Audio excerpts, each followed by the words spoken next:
Good morning beloved, happy Diwali. നമ്മൾ ആ വെളിച്ചത്തെയാണ് ആഘോഷിക്കുന്നത്. എൻ്റെയും നിങ്ങളുടെ ഉള്ളിലുള്ളത് പുറത്ത് മെഴുകുതിരിയുടെ വെളിച്ചമാണ്, പക്ഷെ യഥാർത്ഥ വെളിച്ചം ഞാനും നിങ്ങളുമാണ്. അതുകൊണ്ട് നിങ്ങൾ നന്നായി ഒരുങ്ങുക, നിങ്ങൾ ഉത്സവം ആചരിക്കുക. ഞാനും എൻ്റെ വീടിൻ്റെ പുറത്ത് ലൈറ്റ്സ് ഇട്ടിട്ടുണ്ട്. ഞാൻ മധുരവും വിതരണം ചെയ്തു. ഞാൻ ഇതൊരു അവസരമായിട്ടാണ് കാണുന്നത്, സുവിശേഷം അറിയിക്കാൻ വേണ്ടി. അതുകൊണ്ട് ഞാൻ ഉത്സവത്തിൽ ഭാഗമാകാറുണ്ട്. ഞാൻ നന്നായി ഒരുങ്ങാറുണ്ട്. ഉത്സാഹത്തോടെ ഇന്ന് നിങ്ങളെല്ലാവരും ഇവിടെ വന്നിരിക്കുന്നത് പോലെ നന്നായി ഒരുങ്ങി. ഞങ്ങളെ ഓൺലൈനിൽ കേൾക്കുന്നവർ യൂട്യൂബിലൂടെ ഈ വീഡിയോയുടെ താഴെ ഒരു ലിങ്ക് ഉണ്ടാവും. അതിൽ നിങ്ങൾക്ക് ഇന്ന് നമ്മൾ വായിക്കാൻ പോകുന്ന എല്ലാ വചനങ്ങളും നിങ്ങൾക്ക് ലഭിക്കുന്നതാണ്. നിങ്ങൾ ഞങ്ങളെ എഴുതി അറിയിക്കാൻ ആഗ്രഹിക്കുന്നുവെങ്കിൽ ഫേസ്ബുക്കിലൂടെ നമ്മുടെ handle @beloved sons of God എന്നാണ്. നിങ്ങൾ ബോംബെയിലുള്ളവരാണ് എങ്കിൽ നിങ്ങൾ നമ്മുടെ സഭയിലേക്ക് വരാൻ ആഗ്രഹിക്കുന്നുവെങ്കിൽ അതും നിങ്ങൾക്ക് എഴുതി അറിയിക്കാവുന്നതാണ്. നമ്മുടെ സഭയുടെ അഡ്രസ്സ് നിങ്ങളോട് അറിയിക്കുന്നതാണ്. ഈ വചനം കേൾക്കുന്നതിലൂടെ നിങ്ങളുടെ ജീവിതത്തിൽ എന്തെങ്കിലും സാക്ഷ്യം ഉണ്ടാകുന്നുവെങ്കിൽ അതും നിങ്ങൾക്ക് എഴുതി അറിയിക്കാവുന്നതാണ്. ഇന്ന് നമ്മുടെ ടോപ്പിക് ആത്മാവും പ്രാണനും ശരീരവും എന്നാണ്. കഴിഞ്ഞ ആഴ്ചയിൽ നമ്മൾ ഇതിനെക്കുറിച്ച് പഠിച്ചു. എങ്ങനെയാണ് ദൈവം, യേശുവും അവൻ യുഗാനുയുഗമായി ഒരേപോലെ ആയിരിക്കുന്നത് എന്ന്. ഇന്നലെയും ഇന്നും എന്നേക്കും ഈ വചനം അത് സ്ഥിരതയുള്ളതാണ്. ഞാനും നിങ്ങളും വിതയ്ക്കുന്ന വചനം, ഞാനും നിങ്ങളും സ്ഥിരതയുള്ളവരാണ്. ഒരു വിത്ത് വിതച്ചാൽ അതൊരു സ്ഥലത്ത് ആയിരിക്കണം, അപ്പോൾ മാത്രമേ അതിന് ഫലം കായ്ക്കാൻ സാധിക്കൂ. സ്ഥിരത ഇതാണ്. നമ്മൾ എപ്പോഴും ആ വചനം നമ്മൾ കേട്ടുകൊണ്ടേയിരിക്കണം. അത് ഞായറാഴ്ച നമ്മൾ വന്നിട്ടാണെങ്കിലും ബുധനാഴ്ച നമ്മൾ വചനം കേൾക്കാൻ വരുന്നു. എത്രയധികം ഈ വചനം കേൾക്കുന്നതിന് വേണ്ടി നിങ്ങൾ സ്ഥിരതയുള്ളവരാണ്, എത്രയധികം നിങ്ങൾ പരിശുദ്ധാത്മാവുമായി കൂട്ടായ്മ ആചരിക്കുന്നു, ആ വചനം നിങ്ങളുടെ ജീവിതത്തിൽ അത് സാക്ഷ്യം ഉത്ഭവിപ്പിക്കും. ഇന്ന് സാക്ഷ്യങ്ങൾ നമ്മൾ സഭയിൽ കേൾക്കുന്നത് പോലെ മൈക്കിൾ ഒരു സ്ഥലത്ത് എന്നെ തിരുത്തുവാനിടയായി. നമ്മൾ പറയുമായിരുന്നു, നിങ്ങൾക്ക് മനസ്സിലാകുന്നുവോ? ഇന്നു മുതൽ നമ്മൾ പറയും, നിങ്ങൾ മനസ്സിലാക്കിയിരിക്കുന്നു, നിങ്ങൾ ഉണർന്നിരിക്കുന്നു, നിങ്ങൾ ജീവിക്കുന്നു. ഞാൻ ആരെങ്കിലും ഉറങ്ങുന്നതായി കണ്ടാൽ ഞാൻ ഇതായിരിക്കും പറയുന്നത്, നിങ്ങൾ ഉണർന്നിരിക്കുകയാണ്, നിങ്ങൾ മനസ്സിലാക്കിയിരിക്കുകയാണ്, നിങ്ങൾ ജീവിക്കുകയാണ്. ബിലവന്റെ സഭ ഒരു ഉണർവിന്റെ സഭയാണ്. സഭ സത്യം കേൾക്കുമ്പോൾ അത് അവരുടെ ആത്മീയ തിരിച്ചറിവിൽ അവർ ഉണരുകയാണ്. അവർ ആ തിരിച്ചറിവിൽ ഉണരുകയാണ്. എന്തുകൊണ്ടെന്നാൽ ആ അറിവിന്റെ ആത്മാവാണ് നമുക്ക് തന്നിരിക്കുന്നത്. അതുകൊണ്ട് എല്ലാ വെളിപ്പാടുകളെയും നമുക്ക് മനസ്സിലാക്കുവാൻ സാധിക്കും. നമുക്ക് ഇവിടെ ഒരു ബോർഡ് വെക്കാം. നിങ്ങൾക്ക് എല്ലാവർക്കും ഇത് കാണാൻ സാധിക്കുന്നുണ്ടോ? യെസ്. സൂമിൽ ഞങ്ങളോട് കൂടെയുള്ളവർക്ക് ഞാൻ ഒരു പിക്ചർ അവിടെ അറ്റാച്ച് ചെയ്തിട്ടുണ്ട്. അത് നിങ്ങൾക്ക് കാണാൻ സാധിക്കും.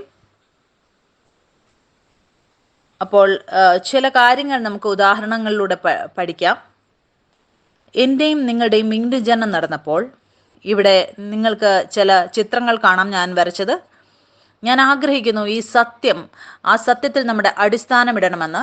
എന്തുകൊണ്ടെന്നാൽ പലപ്പോഴും ആളുകൾ എനിക്ക് മെസ്സേജ് അയക്കാറുണ്ട്. അവർ പറയാറുണ്ട്, പ്രിയ, നമ്മൾ പറയുന്നു നമ്മൾ ദൈവത്തിൻ്റെ പുത്രന്മാരാണ് എന്ന്, പക്ഷേ ഇപ്പോഴും പ്രശ്നങ്ങൾ ഞങ്ങളുടെ ചുറ്റും ഉണ്ട്. ഈ പ്രശ്നങ്ങൾ എന്തുകൊണ്ട് മാറുന്നില്ല? അതുകൊണ്ട് ഞാൻ ഇന്ന് കാണിക്കാൻ ആഗ്രഹിക്കുന്നു എന്താണ് സംഭവിച്ചത് നിങ്ങളുടെ വീണ്ടുജനം നടന്നപ്പോഴെന്ന്. എന്താണ് ആദം പാപത്തിൽ വീണപ്പോൾ സംഭവിച്ചതെന്നും. വരൂ നമുക്ക് വചനത്തിലേക്ക് പോകാം. എനിക്ക് വിശ്വാസമുണ്ട് നിങ്ങളുടെ എല്ലാവരുടെയും അടുത്ത് ആ അറിവിൻ്റെ ആത്മാവുണ്ട്. അതുകൊണ്ട് എല്ലാ കാര്യങ്ങളും നമ്മൾ മനസ്സിലാക്കും. ഇവിടെ നമുക്ക് കാണാൻ സാധിക്കും 3 ചിത്രം നമ്മളിവിടെ വരച്ചു. ഇത് പാപത്തിൽ വീഴുന്നതിന് മുമ്പുള്ളതും ഇത് പാപത്തിൽ വീണതിന് ശേഷവും. ഇപ്പോൾ ആരൊക്കെ യേശുക്രിസ്തുവിൽ വിശ്വസിക്കുന്നുവോ നിങ്ങളിവിടെയാണ്. എന്താണ് സംഭവിച്ചത്? പാപത്തിൽ വീഴുന്നതിന് മുമ്പ് നമുക്കറിയാം, സ്വർഗീയ പിതാവ് മണ്ണിൽ നിന്ന് ആദമിനെ സൃഷ്ടിച്ചു. പിന്നെ അവൻ്റെ മൂക്കിൽ ജീവന്റെ ശ്വാസം ഊതി ആദം ജീവനുള്ളവനായി തീർന്നു. അവൻ്റെ ആത്മാവും ജീവിക്കുന്നതായിരുന്നു, അവൻ്റെ പ്രാണനും ശരീരവും ജീവിക്കുന്നതായിരുന്നു. നിങ്ങൾക്കറിയാമോ, പാപത്തിൽ വീഴുന്നതിന് മുമ്പ് സ്വർഗീയ പിതാവ് ആദമിനെ എല്ലാ സൃഷ്ടികളുടെയും മുകളിൽ അധികാരം നടത്തുവാനായി നിയമിച്ചിരുന്നു. എല്ലാറ്റിനെയും മുകളിൽ അവൻ അധികാരം നടത്തിയിരുന്നു. സ്വർഗീയ പിതാവ് അവന് എൻ്റെ മുന്നിലേക്ക് എല്ലാ ജീവനുള്ള പ്രാണികളെയും കൊണ്ടുവന്നു. ആദം എന്ത് പേരിട്ടോ അതാണ് അതിന് പേരായി തീർന്നത്. ആദമാണ് അതിനെല്ലാം പേരിട്ടത്. അവൻ അതിൻ്റെ മുകളിലെല്ലാം അധികാരം നടത്തിയിരുന്നു. അവിടെ സ്വർഗീയ പിതാവ് കൽപ്പന കൊടുത്തു, ഈ വൃക്ഷത്തിന്റെ ഫലം ഭക്ഷിക്കരുത്. ഏത് വൃക്ഷത്തിന്റെ? അവിടെ 2 വൃക്ഷമുണ്ടായിരുന്നു അല്ലേ? നന്മതിന്മകളെ കുറിച്ചുള്ള അറിവിന്റെ വൃക്ഷവും ജീവന്റെ വൃക്ഷവും. എല്ലാ വൃക്ഷങ്ങളെയും വിട്ടിട്ട് സ്വർഗീയ പിതാവ് കൽപ്പന കൊടുക്കുകയാണ്, നീ നന്മതിന്മകളെ കുറിച്ചുള്ള അറിവിന്റെ വൃക്ഷത്തിന്റെ ഫലം ഭക്ഷിക്കരുത്. നമ്മുടെ ഭാഷയിൽ പറഞ്ഞാൽ കർമ്മ. ഏത് നിമിഷം നീ അത് ഭക്ഷിക്കുന്നുവോ ആ ഫലത്തിലൂടെ നീ ജീവിക്കും. അതിന്റെ ഫലം മരണമായി തീരും. ഞാനും നിങ്ങളും 3 ഭാഗങ്ങളായിട്ടാണ് നമ്മളെ സൃഷ്ടിച്ചിരിക്കുന്നത്. നമ്മൾ ആത്മാവാണ്, പ്രാണനാണ്, ശരീരമാണ്. ഞാനും നിങ്ങളും ശരീരത്തിലാണ് ജീവിക്കുന്നത്. പ്രാണൻ അതേത് ഭാഗമാണ്? ആ പ്രാണൻ ഏറ്റവും വലുതാണ്. പക്ഷെ നിങ്ങൾക്ക് മനസ്സിലാക്കുവാൻ വേണ്ടി നമ്മൾ ചിന്തിക്കുന്നത്, നമ്മുടെ ഹൃദയത്തിൽ വരുന്നത്, നമ്മുടെ എല്ലാ ഭാവനകളും, നമ്മുടെ കൽപ്പനകൾ, സങ്കല്പങ്ങൾ അതീ ഭാഗത്താണ് വരുന്നത്. നമ്മൾ പറയുകയാണ് ഇന്ന് എനിക്ക് മൂടില്ല എന്ന്. അവിടെയാണ് ഒരു പരിപൂർണനായ പുത്രൻ അറിയുന്നത്. അവൻ സങ്കല്പങ്ങൾക്കനുസരിച്ചല്ല ജീവിക്കുന്നത്. ഏത് നിമിഷം നമ്മുടെ മനസ്സ് തോന്നുന്നില്ല, നമുക്ക് മൂടില്ലെങ്കിൽ പോലും എങ്കിലും നമ്മൾ വരും. എന്തിനെന്നാൽ നമ്മളുടെ ജീവനം സത്യത്തിലാണ് അധിഷ്ഠിതമായിരിക്കുന്നത്. അതിൽ സ്ഥിരതയുള്ളവർ ഒരിക്കലും ഇളകിപ്പോകുകയില്ല. കഴിഞ്ഞ ആഴ്ചയിൽ നമ്മൾ ഒരു സ്ഥലത്ത് വിളിച്ചിരുന്നു, ഒരു സഭയിൽ, ഇവിടെ ബോംബെയിലുള്ള ആ സഭ. അത് യുവാക്കളുടെ ഒരു സഭയായിരുന്നു, ഒരു മീറ്റിംഗ് ആയിരുന്നു നമ്മളെ വിളിച്ചത്.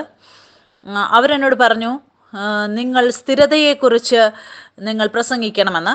അവർ എനിക്കൊരു വചനവും സങ്കീർത്തനത്തിൽ തന്നു. എന്താണ് നിങ്ങൾ അറിയുന്നുവോ? പുത്രൻ അവനാണ് സ്ഥിരതയിലുള്ളത്. നിങ്ങൾ നിങ്ങളുടെ തിരിച്ചറിവിൻ്റെ വേര് പുത്രത്വത്തിൻ്റെ യാഥാർത്ഥ്യത്തിലാണ് വിതച്ചിരിക്കുന്നത് എങ്കിൽ മാത്രമേ നിങ്ങൾക്ക് നിലനിൽക്കാൻ സാധിക്കൂ. നമ്മൾ കഴിഞ്ഞ ആഴ്ചകളിൽ സഭയിൽ നമ്മൾ പഠിക്കുകയായിരുന്നു, ദൈവം നമ്മളെ ശരിയാക്കുമ്പോൾ, തിരുത്തുമ്പോൾ, നിങ്ങൾക്കറിയാമോ ആ സ്ഥലത്താണ് നമ്മൾ തിരുത്തപ്പെടുന്നത്. എവിടെ? നിങ്ങളെ ഇപ്പോഴും പുത്രനെ പോലെ കാണാത്തടത്ത്. എല്ലാ പരീക്ഷണങ്ങളും നമ്മുടെ ജീവിതത്തിൽ വരുന്നത് എന്തിനെന്നാൽ, എല്ലാം ക്രിസ്തുവിൽ നിന്നല്ലാത്തത് അത് വേർപെടണം. നമ്മൾ സ്ഥിരതയിൽ നിലനിൽക്കണം. നമ്മുടെ തിരിച്ചറിവിനെ കുറിച്ച് ഉള്ളതിൽ പിതാവ് നമ്മളെ കുറിച്ച് പറഞ്ഞതിനെ കുറിച്ച് വരൂ, നമുക്ക് ഉദാഹരണങ്ങളിൽ നിന്ന് നമുക്ക് പഠിക്കാം. നിങ്ങൾ എല്ലാവരും ഉണർന്നിരിക്കുന്നു, നിങ്ങൾ മനസ്സിലാക്കിയിരിക്കുന്നു. ഞാനും നിങ്ങളും ആത്മാവും പ്രാണനും ശരീരമാണ്. പാപത്തിൽ വീഴുന്നതിന് മുമ്പ് നിങ്ങൾക്കറിയാമോ, ആദം എന്നേക്കും ജീവിക്കാൻ വേണ്ടി സൃഷ്ടിക്കപ്പെട്ടവനായിരുന്നു. മരണം അവന് വേണ്ടിയല്ല ഉണ്ടാക്കിയത്. എന്തുകൊണ്ടെന്നാൽ ശരീരത്തിലുണ്ടായിരുന്ന ജീവനായിരുന്നു. അവനൊരിക്കലും മരിക്കാൻ സാധിക്കുകയില്ലായിരുന്നു. എന്താണ് ആ നന്മ തിന്മകളെ കുറിച്ചുള്ള അറിവിന്റെ വൃക്ഷത്തിന്റെ ഫലം ഭക്ഷിച്ചപ്പോൾ സംഭവിച്ചത്? വചനത്തിൽ എഴുതിയിരിക്കുകയാണ്, അവൻ പാപത്തിൽ വീണു, അവന്റെ ആത്മീയ മനുഷ്യൻ മരിച്ചു പോകുവാനിടയായി. എന്തുകൊണ്ടെന്നാൽ പാപം അവന്റെ ശരീരത്തിൽ വരുവാനിടയായി, ആത്മാവ് വേർപെടുവാനിടയായി. എല്ലാ കാര്യങ്ങളും സംഭവിക്കുന്നത് നിങ്ങളുടെ ആത്മീയ തിരിച്ചറിവിനനുസരിച്ചാണ്. അതുകൊണ്ട് ആദമിന്റെ ആത്മാവ് മരിച്ചപ്പോൾ അവൻ ദൈവവുമായി വേർപെട്ടു പോയി. ആ സാത്താന്റെ ശബ്ദം അവൻ കേൾക്കുവാൻ തുടങ്ങി. അതിലൂടെ എന്താണ് സംഭവിച്ചത്? മരണം അവന്റെ ശരീരത്തിൽ വരുവാനിടയായി. എങ്ങനെയാണ് ആദമിന്റെ ആത്മാവ് മരിച്ചത്? സ്വർഗീയ പിതാവ് കൽപ്പന കൊടുത്തു, നന്മകളെക്കുറിച്ചുള്ള അറിവിന്റെ വൃക്ഷത്തിന്റെ ഫലം ഭക്ഷിക്കരുത്. ഏത് നിമിഷം അവൻ അത് ഭക്ഷിച്ചുവോ അവന്റെ ഒരു കണ്ണ് അടഞ്ഞു പോയി, മറ്റൊരു കണ്ണ് വേറൊരു മേഖലയിൽ തുറക്കുവാൻ ഇടയായി. അവൻ വേറൊരു മേഖലയിൽ പ്രവേശിച്ചു. ആ നന്മകളെക്കുറിച്ചുള്ള അറിവിന്റെ വൃക്ഷത്തിന്റെ ഫലം എന്താണ് ചെയ്തത്? നിങ്ങൾക്ക് ഈ ചിത്രത്തിൽ കാണാൻ സാധിക്കും. അവന്റെ പ്രാണൻ പ്രശ്നത്തിലേക്ക് വരുവാനിടയായി. നമ്മുടെ പ്രാണൻ അതിന്റെ ഫലത്തിൽ നിന്നും നന്മകളെക്കുറിച്ചുള്ള അറിവിന്റെ വൃക്ഷത്തിന്റെ ഫലത്താൽ നിറയുവാനിടയായി. ഞാൻ നിങ്ങൾക്കൊരു ഉദാഹരണം തരുവാൻ ആഗ്രഹിക്കുന്നു. നിങ്ങൾ ഒരുപാട് മധുരം കഴിച്ചാൽ അത് നിങ്ങൾക്ക് നല്ലതല്ല. നിങ്ങൾ അധികമായി നെയ്യ് കഴിച്ചാൽ അത് അധികമാണെങ്കിൽ അത് നല്ലതല്ല. ഈ അറിവ്, ഇത് നന്മതിന്മകളെക്കുറിച്ചുള്ള അറിവിൽ നിന്നാണ് നമുക്ക് ലഭിക്കുന്നത്. അതിൻ്റെ ഫലം മരണമാണ്. എൻ്റെയും നിങ്ങളുടെയും മുഴുവൻ ജീവിത രീതിയും ഇതിലായിരുന്നു അധിഷ്ഠിതമായിരുന്നത്. അതുകൊണ്ട് നമ്മുടെ വീണ്ടും ജനനം നടക്കുന്നത് നമ്മൾ നമ്മുടെ തിരിച്ചറിവ് പിതാവിൽ നിന്നും ജീവന്റെ വൃക്ഷത്തിൽ നിന്നും എടുക്കേണ്ടത് ആവശ്യമാണ്. നമുക്ക് കാണാൻ സാധിക്കും, പാപം, മരണം ശരീരത്തിൽ വന്നു. ആളുകൾ നേരത്തെ മുന്നമേ 1000 വർഷവും 800 വർഷവും 700 വർഷവും ന്യായപ്രമാണത്തിന് ശേഷം 120 വർഷം മാത്രമായി അവർ ആയുസ് ചുരുങ്ങുവാനിടയായി. ഒരു പ്രായത്തിന് ശേഷം മനുഷ്യന് വളരാൻ സാധിക്കുന്നില്ല. മരണം അവരുടെ മേൽ വാഴുവാൻ തുടങ്ങുകയാണ്. എന്തുകൊണ്ടെന്നാൽ ആദമിന്റെ ആത്മാവ് മരിച്ചു. നിങ്ങളുടെ ആത്മീയ തിരിച്ചറിവിന്റെ പുറകെയാണ് എല്ലാം സഞ്ചരിക്കുന്നത്. എന്താണ് നമ്മളോട് ഒരാൾ സുവിശേഷം പറഞ്ഞപ്പോൾ സംഭവിച്ചത്? നമ്മൾ യേശുവിൽ വിശ്വസിച്ചപ്പോൾ നിങ്ങളുടെ ആത്മാവിൽ വീണ്ടും ജനനം നടക്കുകയാണ്. ബൈബിളിൽ എഴുതിയിരിക്കുകയാണ്, എൻ്റെ ആത്മാവും ദൈവത്തിന്റെ ആത്മാവും ഇപ്പോൾ ഒന്നായിരിക്കുകയാണ്. അതേത് ഭാഗമാണ് ദൈവത്തിന്റെ പുത്രൻ എന്ന് വിളിക്കുന്നത്? ഏത് ഭാഗമാണ് പുതിയ സൃഷ്ടി? എൻ്റെയും നിങ്ങളുടെ ആത്മാവ്. നമ്മുടെ വീണ്ടും ജനനം നടക്കുമ്പോൾ നമ്മൾ നമ്മുടെ പ്രാണനെ പുതിയതാക്കുന്നില്ല എങ്കിൽ, ജീവന്റെ വൃക്ഷവുമായിട്ട് നന്മതിന്മകളെക്കുറിച്ചുള്ള വൃക്ഷത്തിൽ നിന്നല്ല, അപ്പോൾ അതുവരെ നമുക്ക് പുനരുദ്ധാന ജീവൻ നമ്മുടെ ശരീരത്തിൽ കാണാൻ സാധിക്കുകയില്ല. പക്ഷെ നിങ്ങൾ ആ പുനരുദ്ധാന ജീവനെ നിങ്ങളുടെ ശരീരത്തിൽ കാണാൻ ആഗ്രഹിക്കുന്നുവെങ്കിൽ, എല്ലാ മേഖലയിലും കാണാൻ ആഗ്രഹിക്കുന്നുവെങ്കിൽ, നിങ്ങൾക്കറിയാമോ എല്ലാ പ്രശ്നവും നന്മതിന്മകളെക്കുറിച്ചുള്ള അറിവിന്റെ വൃക്ഷത്തിലൂടെ നമ്മുടെ ഹൃദയത്തിലേക്ക് വന്നത്. ഇപ്പോൾ എന്താണ് സംഭവിക്കുന്നത്? സ്വർഗീയ പിതാവ് പറയുകയാണ്, നിങ്ങളുടെ സ്വഭാവത്തിൽ രോഗിയാകുക എന്നുള്ളതില്ല. എന്തുകൊണ്ടാണ്? നിങ്ങൾ വീണ്ടും ജന്മം പ്രാപിച്ചിരിക്കുന്നു. നിങ്ങളൊരു പുതിയ സൃഷ്ടിയാണ്. നിങ്ങൾ മുഴുവൻ ജീവിതത്തിന് 40 വയസ്സിന് ശേഷം നിങ്ങൾ രോഗിയാകും, 50 ശേഷം അങ്ങനെ സംഭവിക്കും. ഇങ്ങനെയാണ് നിങ്ങൾ പഠിച്ചിരിക്കുന്നത്. ഇപ്പോൾ നിങ്ങൾ നിങ്ങളുടെ പിതാവിന്റെ ശബ്ദം കേൾക്കുകയാണ്. അതിൽ എഴുതിയിരിക്കുകയാണ് മരണം നിങ്ങളുടെ കാലിന് കീഴിലാണ് എന്ന്. ഇപ്പോഴെന്താണ് വരുന്നത്? എൻ്റെ പ്രാണനിൽ നിന്ന് എല്ലാ പ്രശ്നങ്ങളും പുറത്തു ആകുകയാണ്. നമ്മൾ പിതാവിൽ നിന്നുള്ളതെല്ലാം ഗ്രഹിക്കുകയാണ്, അറിയുകയാണ്. നിങ്ങൾക്കറിയാമോ, ഇപ്പോൾ നമ്മുടെ പ്രാണൻ പുതിയതായിക്കൊണ്ടിരിക്കുകയാണ്. അത് ജീവന്റെ വൃക്ഷത്തിൽ നിന്നും എത്രയധികം നമ്മൾ നമ്മുടെ പ്രാണനെ പുതിയതാക്കിക്കൊണ്ടിരിക്കുന്നുവോ അപ്പോൾ നിങ്ങൾക്ക് കാണാൻ സാധിക്കും ഭൂരിപക്ഷമായി നിങ്ങളുടെ ആത്മാവും പ്രാണനും ആയി തീരുവാനിടയാകും. പിന്നെ എന്താണ് സംഭവിക്കുന്നത്?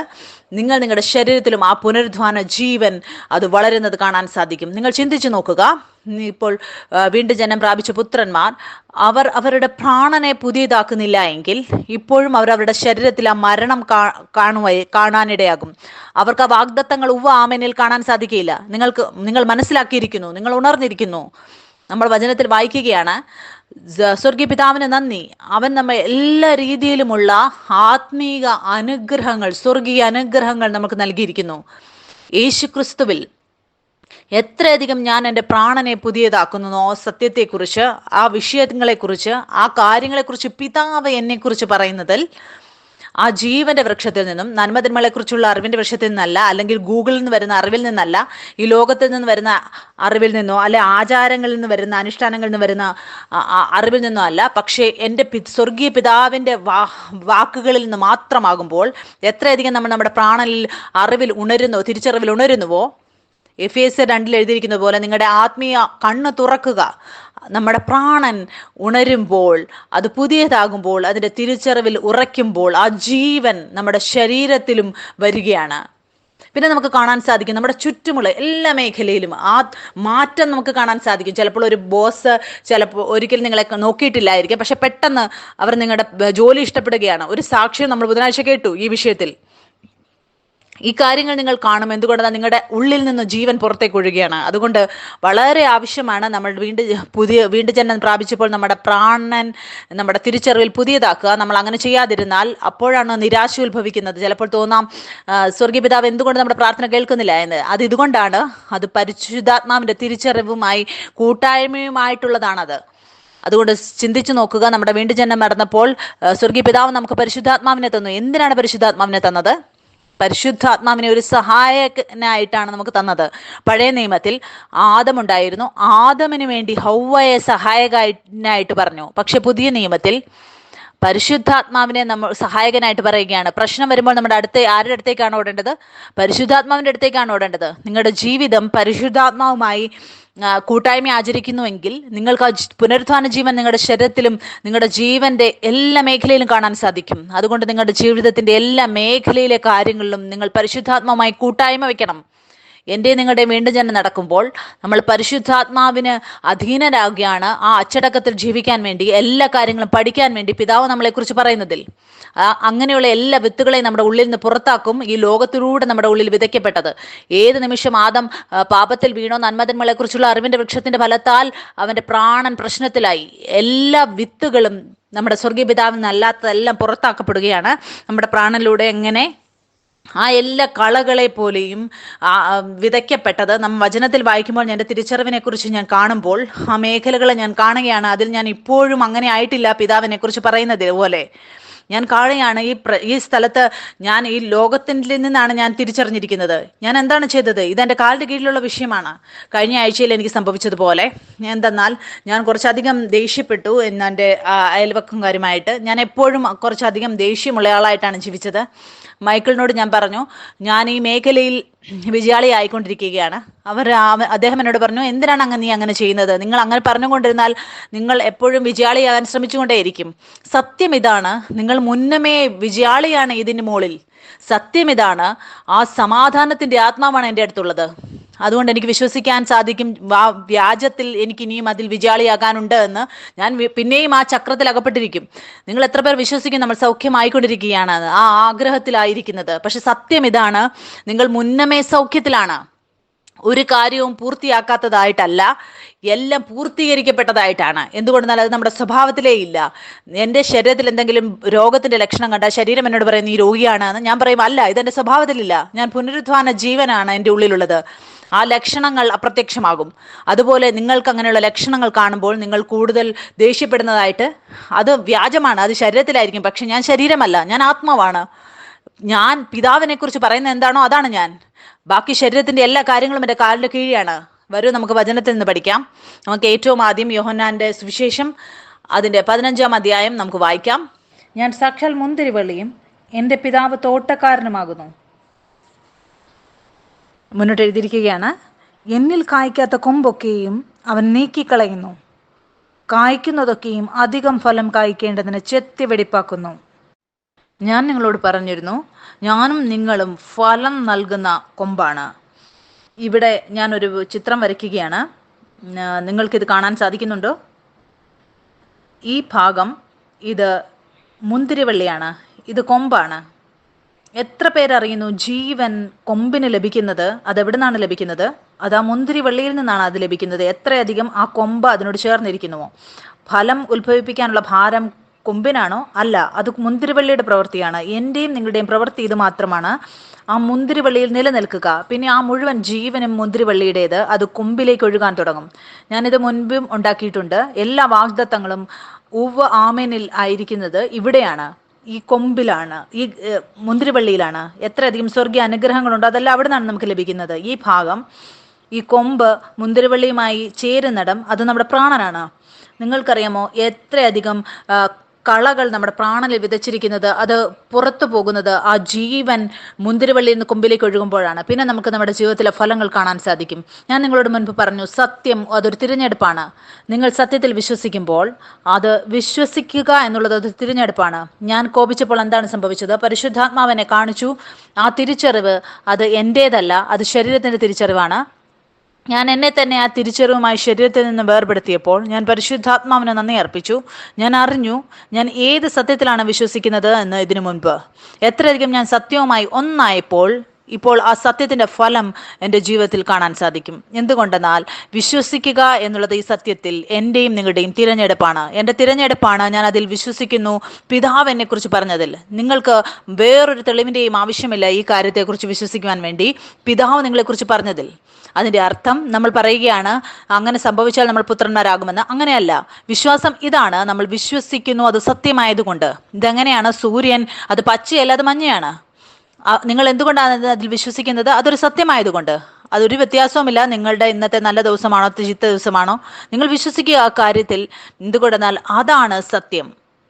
പിതാവ് നിങ്ങളെക്കുറിച്ച് പറയുന്നത് ആ കാര്യമാണ് സത്യം. മുന്നോട്ട് നമുക്ക് വായിക്കാം. വചനത്തിൽ നിന്നും 2-ാം വാക്യം മുതൽ വായിക്കാം.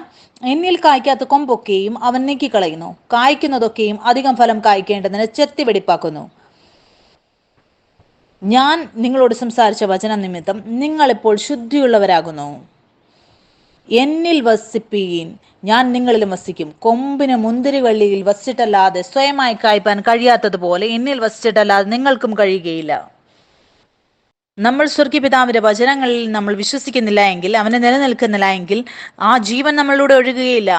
മുന്നോട്ട് എഴുതിയിരിക്കുകയാണ്, ഞാൻ മുന്തിരിവള്ളിയും നിങ്ങൾ കൊമ്പുകളുമാകുന്നു. ഒരുത്തൻ എന്നിലും ഞാൻ അവനിലും വസിക്കുന്നുവെങ്കിൽ അവൻ വളരെ ഫലം കായ്ക്കും. എന്നെ പിരിഞ്ഞ് നിങ്ങൾക്കൊന്നും ചെയ്യാൻ കഴിയുകയില്ല. എന്നിൽ വസിക്കാത്തവനെ ഒരു കൊമ്പ് പോലെ പുറത്തു കളഞ്ഞിട്ട് അവൻ ഉണങ്ങിപ്പോകുന്നു. ആ വക ചേർത്ത് തീയിലിടുന്നു, അത് വെന്തു പോകും. നിങ്ങൾ എന്നിലും എൻ്റെ വചനം നിങ്ങളിലും വസിച്ചാൽ. എന്താണ് ഇവിടെ എഴുതിയിരിക്കുന്നത്? എൻ്റെ വചനം നിങ്ങളിലും വസിച്ചാൽ. നമ്മൾ വചനത്തിൽ വായിക്കുകയാണ്, എൻ്റെയും നിങ്ങളുടെയും ആത്മാവ് യേശുക്രിസ്തുവിൻ്റെ ആത്മാവുമായി ഒന്നാണ് എന്ന്. അതെന്താണ്? അവൻ്റെ വചനമാണ്. നിങ്ങൾക്കറിയാമോ, നമ്മുടെ പ്രാണൻ, ആ എല്ലാ വിത്തുകളും ലോകത്തിൽ നിന്നും വിതയ്ക്കപ്പെട്ടത്, ആ വിത്തുകൾ നമ്മുടെ പ്രാണനിൽ നിന്ന് പുറത്തു പോവുകയാണ്. എത്രയധികം നമ്മൾ സ്വർഗീയ പിതാവിൻ്റെ വചനത്തിൽ നിലനിൽക്കുന്നുവോ. എന്താണ് വചനത്തിൽ എഴുതിയിരിക്കുന്നത്? നമ്മൾ ഫലം കായ്ക്കുവാൻ ഇടയാകും. മുന്നോട്ട് 7-ാം വാക്യത്തിൽ എഴുതിയിരിക്കുകയാണ്, എൻ്റെ വചനം നിങ്ങളിലും വസിച്ചാൽ നിങ്ങൾ ഇച്ഛിക്കുന്നത് എന്തെങ്കിലും അപേക്ഷിപ്പിൻ, അത് നിങ്ങൾക്ക് കിട്ടും. നിങ്ങൾ വളരെ ഫലം കായ്ക്കുന്നതിനാൽ എൻ്റെ പിതാവ് മഹത്വപ്പെടുന്നു. അങ്ങനെ നിങ്ങൾ എൻ്റെ ശിഷ്യന്മാരാകും. പിതാവ് എന്നെ സ്നേഹിക്കുന്നത് പോലെ ഞാനും നിങ്ങളെ സ്നേഹിക്കുന്നു. എൻ്റെ സ്നേഹത്തിൽ വസിപ്പീൻ. ഞാൻ എൻ്റെ പിതാവിൻ്റെ കൽപ്പനകൾ പ്രമാണിച്ച് അവൻ്റെ സ്നേഹത്തിൽ വസിക്കുന്നത് പോലെ നിങ്ങൾ എൻ്റെ കൽപ്പനകൾ പ്രമാണിച്ചാൽ എൻ്റെ സ്നേഹത്തിൽ വസിക്കും. എൻ്റെ സന്തോഷം നിങ്ങളിലിരിപ്പാനും നിങ്ങളുടെ സന്തോഷം പൂർണ്ണമാകുവാനും ഞാനിത് നിങ്ങളോട് സംസാരിച്ചിരിക്കുന്നു. നിങ്ങൾക്കറിയാമോ, യേശുക്രിസ്തു വിശ്വസിച്ചിരുന്നത്, അവൻ പറഞ്ഞിരുന്നു, അവൻ ചെയ്യുന്നത് ഇതെല്ലാം ഒന്നായിരുന്നു. അത് അവൻ്റെ തിരിച്ചറിവുമായി ബന്ധപ്പെട്ടിരുന്നു. യേശുക്രിസ്തു പറഞ്ഞു, ഞാൻ പുനരുത്ഥാനവും ജീവനുമാണ്. അവിടെ ആ ലാസർ മരണത്തിലായിരുന്നു. അവിടെ യേശു അവന്റെ തിരിച്ചറിവിനെ കുറിച്ച് പ്രഖ്യാപിക്കുകയാണ്. ഞാൻ പുനരുത്ഥാനവും ജീവനുമാണ്. യേശു ക്രിസ്തു ഇവിടെ എന്തുകൊണ്ടാണ് പറഞ്ഞത്? എന്തുകൊണ്ടെന്നാൽ അവനായിരിക്കുന്നതാണത്. ഇന്നത്തെ കാരണം ഞാൻ നിങ്ങളോട് വിശ്വസിക്കാൻ പറയുന്ന ഇതാണ്: നിങ്ങൾ ആയിരിക്കുന്നതാണ്. നിങ്ങൾ വിശ്വസിക്കുന്നത് കൊണ്ടല്ല നിങ്ങൾ ഒരു ദിവസം ആകുന്നത്. നിങ്ങൾ വിശ്വസിക്കുന്നു, അത് സത്യമായതുകൊണ്ട്. ബാക്കിയെല്ലാം നമ്മൾ കാണുന്നത് അതൊരു ഭ്രമമാണ്. അത് സത്യമാണ്, അതുകൊണ്ട് നമ്മൾ വിശ്വസിക്കുന്നു. യേശുക്രിസ്തു പറഞ്ഞു, ഞാൻ പുനരുത്ഥാനവും ജീവനുമാണ്. അവൻ ലാസറിന്റെ അടുത്തേക്ക് പോയപ്പോൾ ആ ലാസർ അവൻ മരിച്ചവനായിരുന്നു 4 ദിവസമായിട്ട്. പക്ഷെ യേശുക്രിസ്തു പ്രഖ്യാപിക്കുമ്പോൾ അവന്റെ തിരിച്ചറിവിനെ കുറിച്ച്, അപ്പോൾ ആളുകളും കാണുകയാണ്, ഇവൻ പുനരുത്ഥാനവും ജീവനും, ഇതാണ് സത്യം. എന്റെയും നിങ്ങളുടെയും തിരിച്ചറിവിനെ കുറിച്ചും നമ്മൾ വിശ്വസിക്കുകയാണ്. ഇത് എന്തുകൊണ്ടെന്നാൽ അത് സത്യമായതുകൊണ്ട്. ബൈബിളിൽ എഴുതിയിരിക്കുന്നു, നമ്മൾ അംശാംശമായി നമ്മൾ രൂപാന്തരപ്പെടുകയാണ്. എന്താണ് നമ്മൾ രൂപാന്തരപ്പെടുന്നത് ഓരോ ദിവസവും? അത് നമ്മുടെ പ്രാണനാണ്. അത് നമ്മുടെ ആത്മീയ തിരിച്ചറിവിനെ കുറിച്ചാണ് രൂപാന്തരപ്പെടുന്നത്. എത്രയധികം നമ്മൾ പുതിയതാകുന്നു, ആ പുതിയ കാര്യങ്ങൾ നമ്മുടെ ശരീരത്തിലും നമ്മുടെ ചുറ്റിലും നമുക്ക് കാണാൻ സാധിക്കും. മുന്നോട്ട് നമുക്ക് വചനത്തിൽ നിന്ന് വായിക്കാം. ഇതിന്റെ 12-ാം വാക്യം മുതൽ ഇവിടെ എഴുതിയിരിക്കുകയാണ്: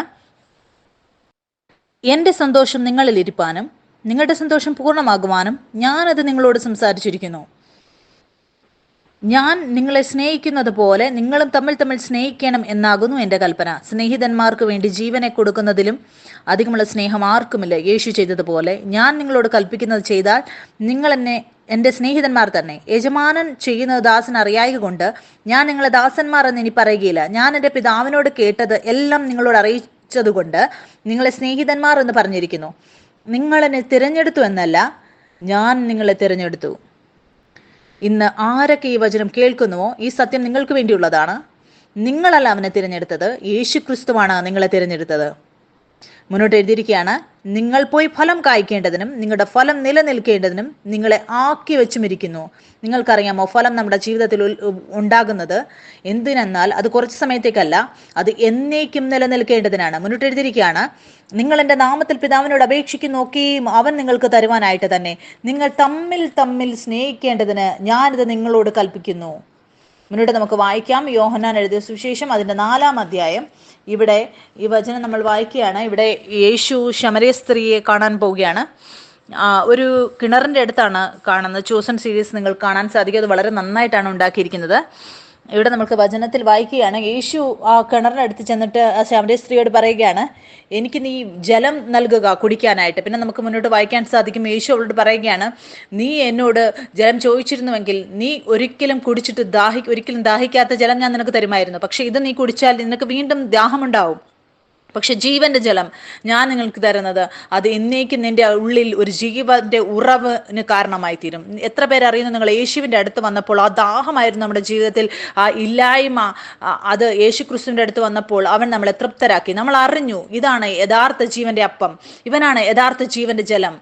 ഈ വചനം നമ്മൾ വായിക്കുമ്പോൾ ഇവിടെ യേശു സംസാരിക്കുകയാണ്. ശമരിയ സ്ത്രീ പറയുകയാണ്, ഞങ്ങളുടെ പിതാക്കന്മാർ പറഞ്ഞു ഇവിടെ ആരാധിക്കണമെന്ന്, നിങ്ങൾ യെരൂശലേമിൽ ആരാധിക്കുന്നു. അവിടെ യേശു വചനത്തിലൂടെ പറയുകയാണ് 23-ാം വാക്യത്തിൽ, സത്യനമസ്കാരികൾ പിതാവിനെ ആത്മാവിലും സത്യത്തിലും നമസ്കരിക്കുന്ന നാഴിക വരുന്നു. നിങ്ങൾക്കറിയാമോ, നമ്മൾ പുത്രന്റെ തിരിച്ചറിവ് നടക്കുമ്പോൾ, അവന്റെ സത്യത്തെ നമ്മൾ ഗ്രഹിക്കുമ്പോൾ, അതിനുശേഷം ഈ ലോകത്ത് നമ്മൾ കാണുന്നത് ആ സത്യത്തെ നമ്മൾ പിടിച്ചുകൊള്ളുമ്പോൾ, നിങ്ങൾക്കറിയാമോ അതിൽ നമ്മൾ സ്വർഗീയ പിതാവിനെ ആരാധിക്കുകയാണ് എന്ന്. അപ്പോൾ ആത്മാവിലും സത്യത്തിലും നമ്മൾ ആരാധിക്കുകയാണ്. പിതാവ് അങ്ങനെയുള്ള ആരാധകരെ തിരയുകയാണ്. അതിന്റെ അർത്ഥം നിങ്ങളുടെ മുഴുവൻ ജീവിതവും അവനെ ആരാധിക്കുവാൻ വേണ്ടിയാണ്. അത് പാട്ട് പാടുക മാത്രമല്ല, പാട്ട് പാടുന്നത് വളരെ നല്ലതാണ്, പക്ഷെ നമ്മുടെ മുഴുവൻ ജീവിതത്തിൽ നമ്മൾ പുത്രനായിട്ട് നമ്മൾ കാണുകയാണ്. അതൊരു ആരാധനയാണ് നമ്മുടെ പിതാവിന് വേണ്ടി. അത് ഏത് സത്യമാണ് പിതാവ് ആഗ്രഹിക്കുന്നത് നമ്മൾ വിശ്വസിക്കണമെന്ന്, അതിതാണ് നമ്മൾ അവന്റെ പ്രിയ പുത്രന്മാരാണ് എന്നുള്ളത്. അവൻ നമ്മളെ വിശുദ്ധരാക്കി. നമ്മൾ ഈ സത്യത്തിൽ വിശ്വസിക്കുമ്പോൾ നമ്മൾ പിതാവിനെ ആരാധിക്കുകയാണ്.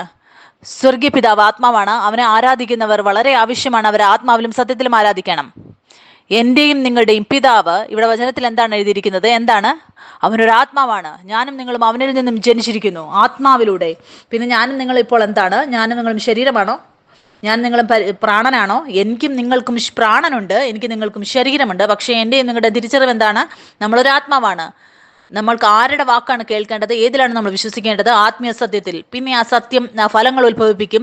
അത് നിങ്ങളുടെ ശരീരത്തിലും നിങ്ങളുടെ ചുറ്റിനും നിങ്ങൾക്ക് കാണാൻ സാധിക്കും. വചനത്തിൽ എഴുതിയിരിക്കുന്ന വചനം ജഡമായി തീർന്നു. അതുകൊണ്ട് നിങ്ങളുടെ ആത്മീയ തിരിച്ചറിവിൽ ഏറ്റവും ആദ്യം വിശ്വസിക്കണം നിങ്ങൾ. നമ്മൾ ആ സത്യത്തിൽ വിശ്വസിക്കുമ്പോൾ, പിതാവ് പറഞ്ഞതിൽ പിന്നെ നമുക്ക് കാണാൻ സാധിക്കും. ആ കാര്യങ്ങൾ കാണുന്നതിൽ നമ്മൾ വിശ്വസിക്കുകയില്ല. ആ വചനം വാഗ്ദത്തം പിതാവ് എന്നെ കുറിച്ച് പറഞ്ഞതിൽ നമ്മൾ വിശ്വസിക്കും. നിങ്ങൾക്കറിയാമോ, ആദം അവന്റെ ശരീരം അവന്റെ തിരിച്ചറിവ് പറയാൻ തുടങ്ങി അവൻ ആരാണെന്ന്. അതുകൊണ്ട് ശരീരം പറയാൻ തുടങ്ങി അവന്റെ തിരിച്ചറിവിനെ കുറിച്ച്. എല്ലാം അവൻ കാണുന്നത് അതവന്റെ യാഥാർത്ഥ്യമായി അവന്റെ ജീവിതത്തിൽ ഉണ്ടായി. ഞാൻ എൻ്റെ ശരീരത്തിൽ രോഗത്തിന്റെ ലക്ഷണം പറയുമ്പോൾ ശരീരം എന്നോട് പറയുകയാണ് ഞാൻ രോഗിയാണെന്ന്. എൻ്റെ ബാങ്ക് അക്കൗണ്ട് എന്നോട് പറയുകയാണ് ഞാൻ ധനികനാണോ അതോ ഞാൻ ദരിദ്രനാണോ എന്ന്. ഇതാണ് സത്യം അവർക്ക് വേണ്ടി, ശരീരത്തിനനുസരിച്ച് ജീവിക്കുന്നവർക്ക് വേണ്ടി. പക്ഷെ എൻ്റെയും നിങ്ങളുടെയും ആത്മീയ തിരിച്ചറിവ് ഇതാണ്: നമ്മൾ ധനികരാണ്. എന്തുകൊണ്ട്? അവൻ നമുക്ക് വേണ്ടി ദരിദ്രനായി തീർന്നു. അവൻ എൻ്റെ എല്ലാ പാപങ്ങളും എടുത്തു. ഇപ്പോൾ ഞാൻ ക്രിസ്തുവിൽ പിതാവിന്റെ നീതിയാണ്. ഞാൻ വിശുദ്ധനാണ്. ഏത് നിമിഷം നിങ്ങൾ ഈ സത്യത്തിൽ വിശ്വസിക്കാൻ തുടങ്ങിയോ അപ്പോൾ നിങ്ങൾക്ക് കാണാൻ സാധിക്കും ആ ജീവൻ ആത്മാവിൽ നിങ്ങളുടെ ശരീരത്തിലേക്ക് ഒഴുകുവാൻ തുടങ്ങും. അതുകൊണ്ട് ഏത് വ്യക്തി ശരിയായി വിശ്വസിക്കുന്നവരാരാണെന്ന് അതുപോലെ അവർ സഞ്ചരിക്കുവാൻ തുടങ്ങും. എല്ലാം പുറകിലായി പോകും നിങ്ങളുടെ ആത്മീയ തിരിച്ചറിവിനെ കുറിച്ച്. വചനത്തിൽ എഴുതിയിരിക്കുകയാണ്, ഹൃദയം നിറഞ്ഞു കവിയുന്നത് വായ് പ്രസ്താവിക്കുന്നുവെന്ന്. ആളുകൾ പറയുന്നു നമ്മൾ പുത്രനാണെന്ന്. പക്ഷെ ചെറിയ ചെറിയ കാര്യങ്ങളിൽ എനിക്ക് കാണാൻ സാധിക്കും ഈ മേഖലയിൽ അവർ അവരെ പുത്രന്മാരായി കാണുന്നില്ല. അവർ പറയുന്നു അവർ പുത്രന്മാരാണ് എന്ന്, പക്ഷെ ആ കാര്യങ്ങൾ അവരവരുടെ ആ മേഖലയിൽ കാണുന്നില്ല. എന്തുകൊണ്ടെന്നാൽ ആ രീതിയിൽ അവർ പൂർണ്ണമായി അതിൽ വിശ്വസിക്കുന്നില്ല. നിങ്ങൾ സത്യത്തിൽ വിശ്വസിക്കുമ്പോൾ എല്ലാം നിങ്ങളെക്കുറിച്ചുള്ളത് അത് മാറുവാനിടയാവും. നിങ്ങൾ സംസാരിക്കുന്നതും നടക്കുന്നതും എഴുന്നേൽക്കുന്നതും എല്ലാം മാറും. നിങ്ങൾക്ക് ഓർമ്മയുണ്ടോ, ഞാൻ ഒരു പ്രാവശ്യം ഉദാഹരണം തന്നിരുന്നു ഒരു ഭാരതീയനെയും ശ്രീലങ്കനെയും കുറിച്ച്. നമ്മളെല്ലാവരും കാണാൻ ശരീരത്തിൽ ഒരേപോലെയാണ്, നമ്മൾ ഒരുപോലെയാണ് കാണാൻ. പക്ഷെ നിങ്ങൾ പൂർണ്ണമായും വിശ്വസിക്കുന്നു നിങ്ങളൊരു ഭാരതീയനാണെന്ന്. നിങ്ങൾ നാളെ ശ്രീലങ്കയിലാണെങ്കിൽ അവിടെ ഒരു എല്ലാ ശ്രീലങ്കർക്കും ഇഞ്ചക്ഷൻ എടുക്കണമെന്നൊരു ന്യൂസ് വരികയാണ്, നിങ്ങൾ ഓടുകയില്ല. എന്തുകൊണ്ടെന്ന് നിങ്ങൾ അറിയുന്നത് നിങ്ങൾ ഭാരതീയനാണ്. അത് ശ്രീലങ്കക്കാർക്ക് വേണ്ടി മാത്രമുള്ളതാണ്. നാളെ പിന്നെ അല്ലെങ്കിൽ സർക്കാർ പറയുകയാണ് എല്ലാ ശ്രീലങ്കക്കാരും 1000 രൂപ ഫൈൻ അടയ്ക്കണമെന്ന്. ഇതൊരു നിയമമാണ്, എല്ലാ ശ്രീലങ്കക്കാർക്കും 1000 രൂപ ഫൈൻ അടയ്ക്കണം. ആ സമയത്ത് നമ്മൾ ഓടുമോ? അവിടെ ഇല്ല. എന്തുകൊണ്ടെന്ന് ഞാനും നിങ്ങളും അറിയുന്നു നമ്മൾ ശ്രീലങ്കക്കാരല്ല, നമ്മൾ ഭാരതീയരാണ്. ചിലപ്പോൾ 100 ശ്രീലങ്കക്കാർ നിങ്ങളുടെ അടുത്ത് വന്നിട്ട് പറയും നിങ്ങളും പിഴ അടയ്ക്കണം എന്ന് പറയും. പക്ഷേ അതെല്ലാം സൈഡിൽ വെച്ചിട്ട് നിങ്ങൾ നിങ്ങളുടെ തിരിച്ചറിവ് വിശ്വസിക്കും നിങ്ങൾ ഭാരതീയരാണ്. ഒരു സമയം വരും ചിലപ്പോൾ അവരെ നിങ്ങളുടെ പാസ്പോർട്ട് കാണിക്കും, ഞാൻ ശ്രീലങ്കനല്ല ഞാൻ ഭാരതീയനാണ്.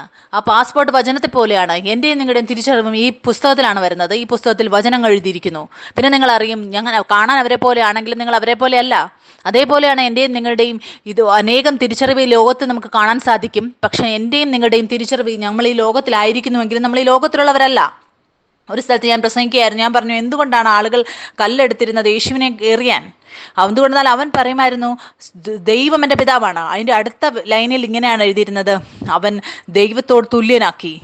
അവരറിഞ്ഞിരുന്നു ഇവൻ പിതാവെന്ന് പറയുന്നുവെങ്കിൽ ദൈവത്തെ, ഇവർ രണ്ടുപേരും ഒരു ജാതിയാണ്.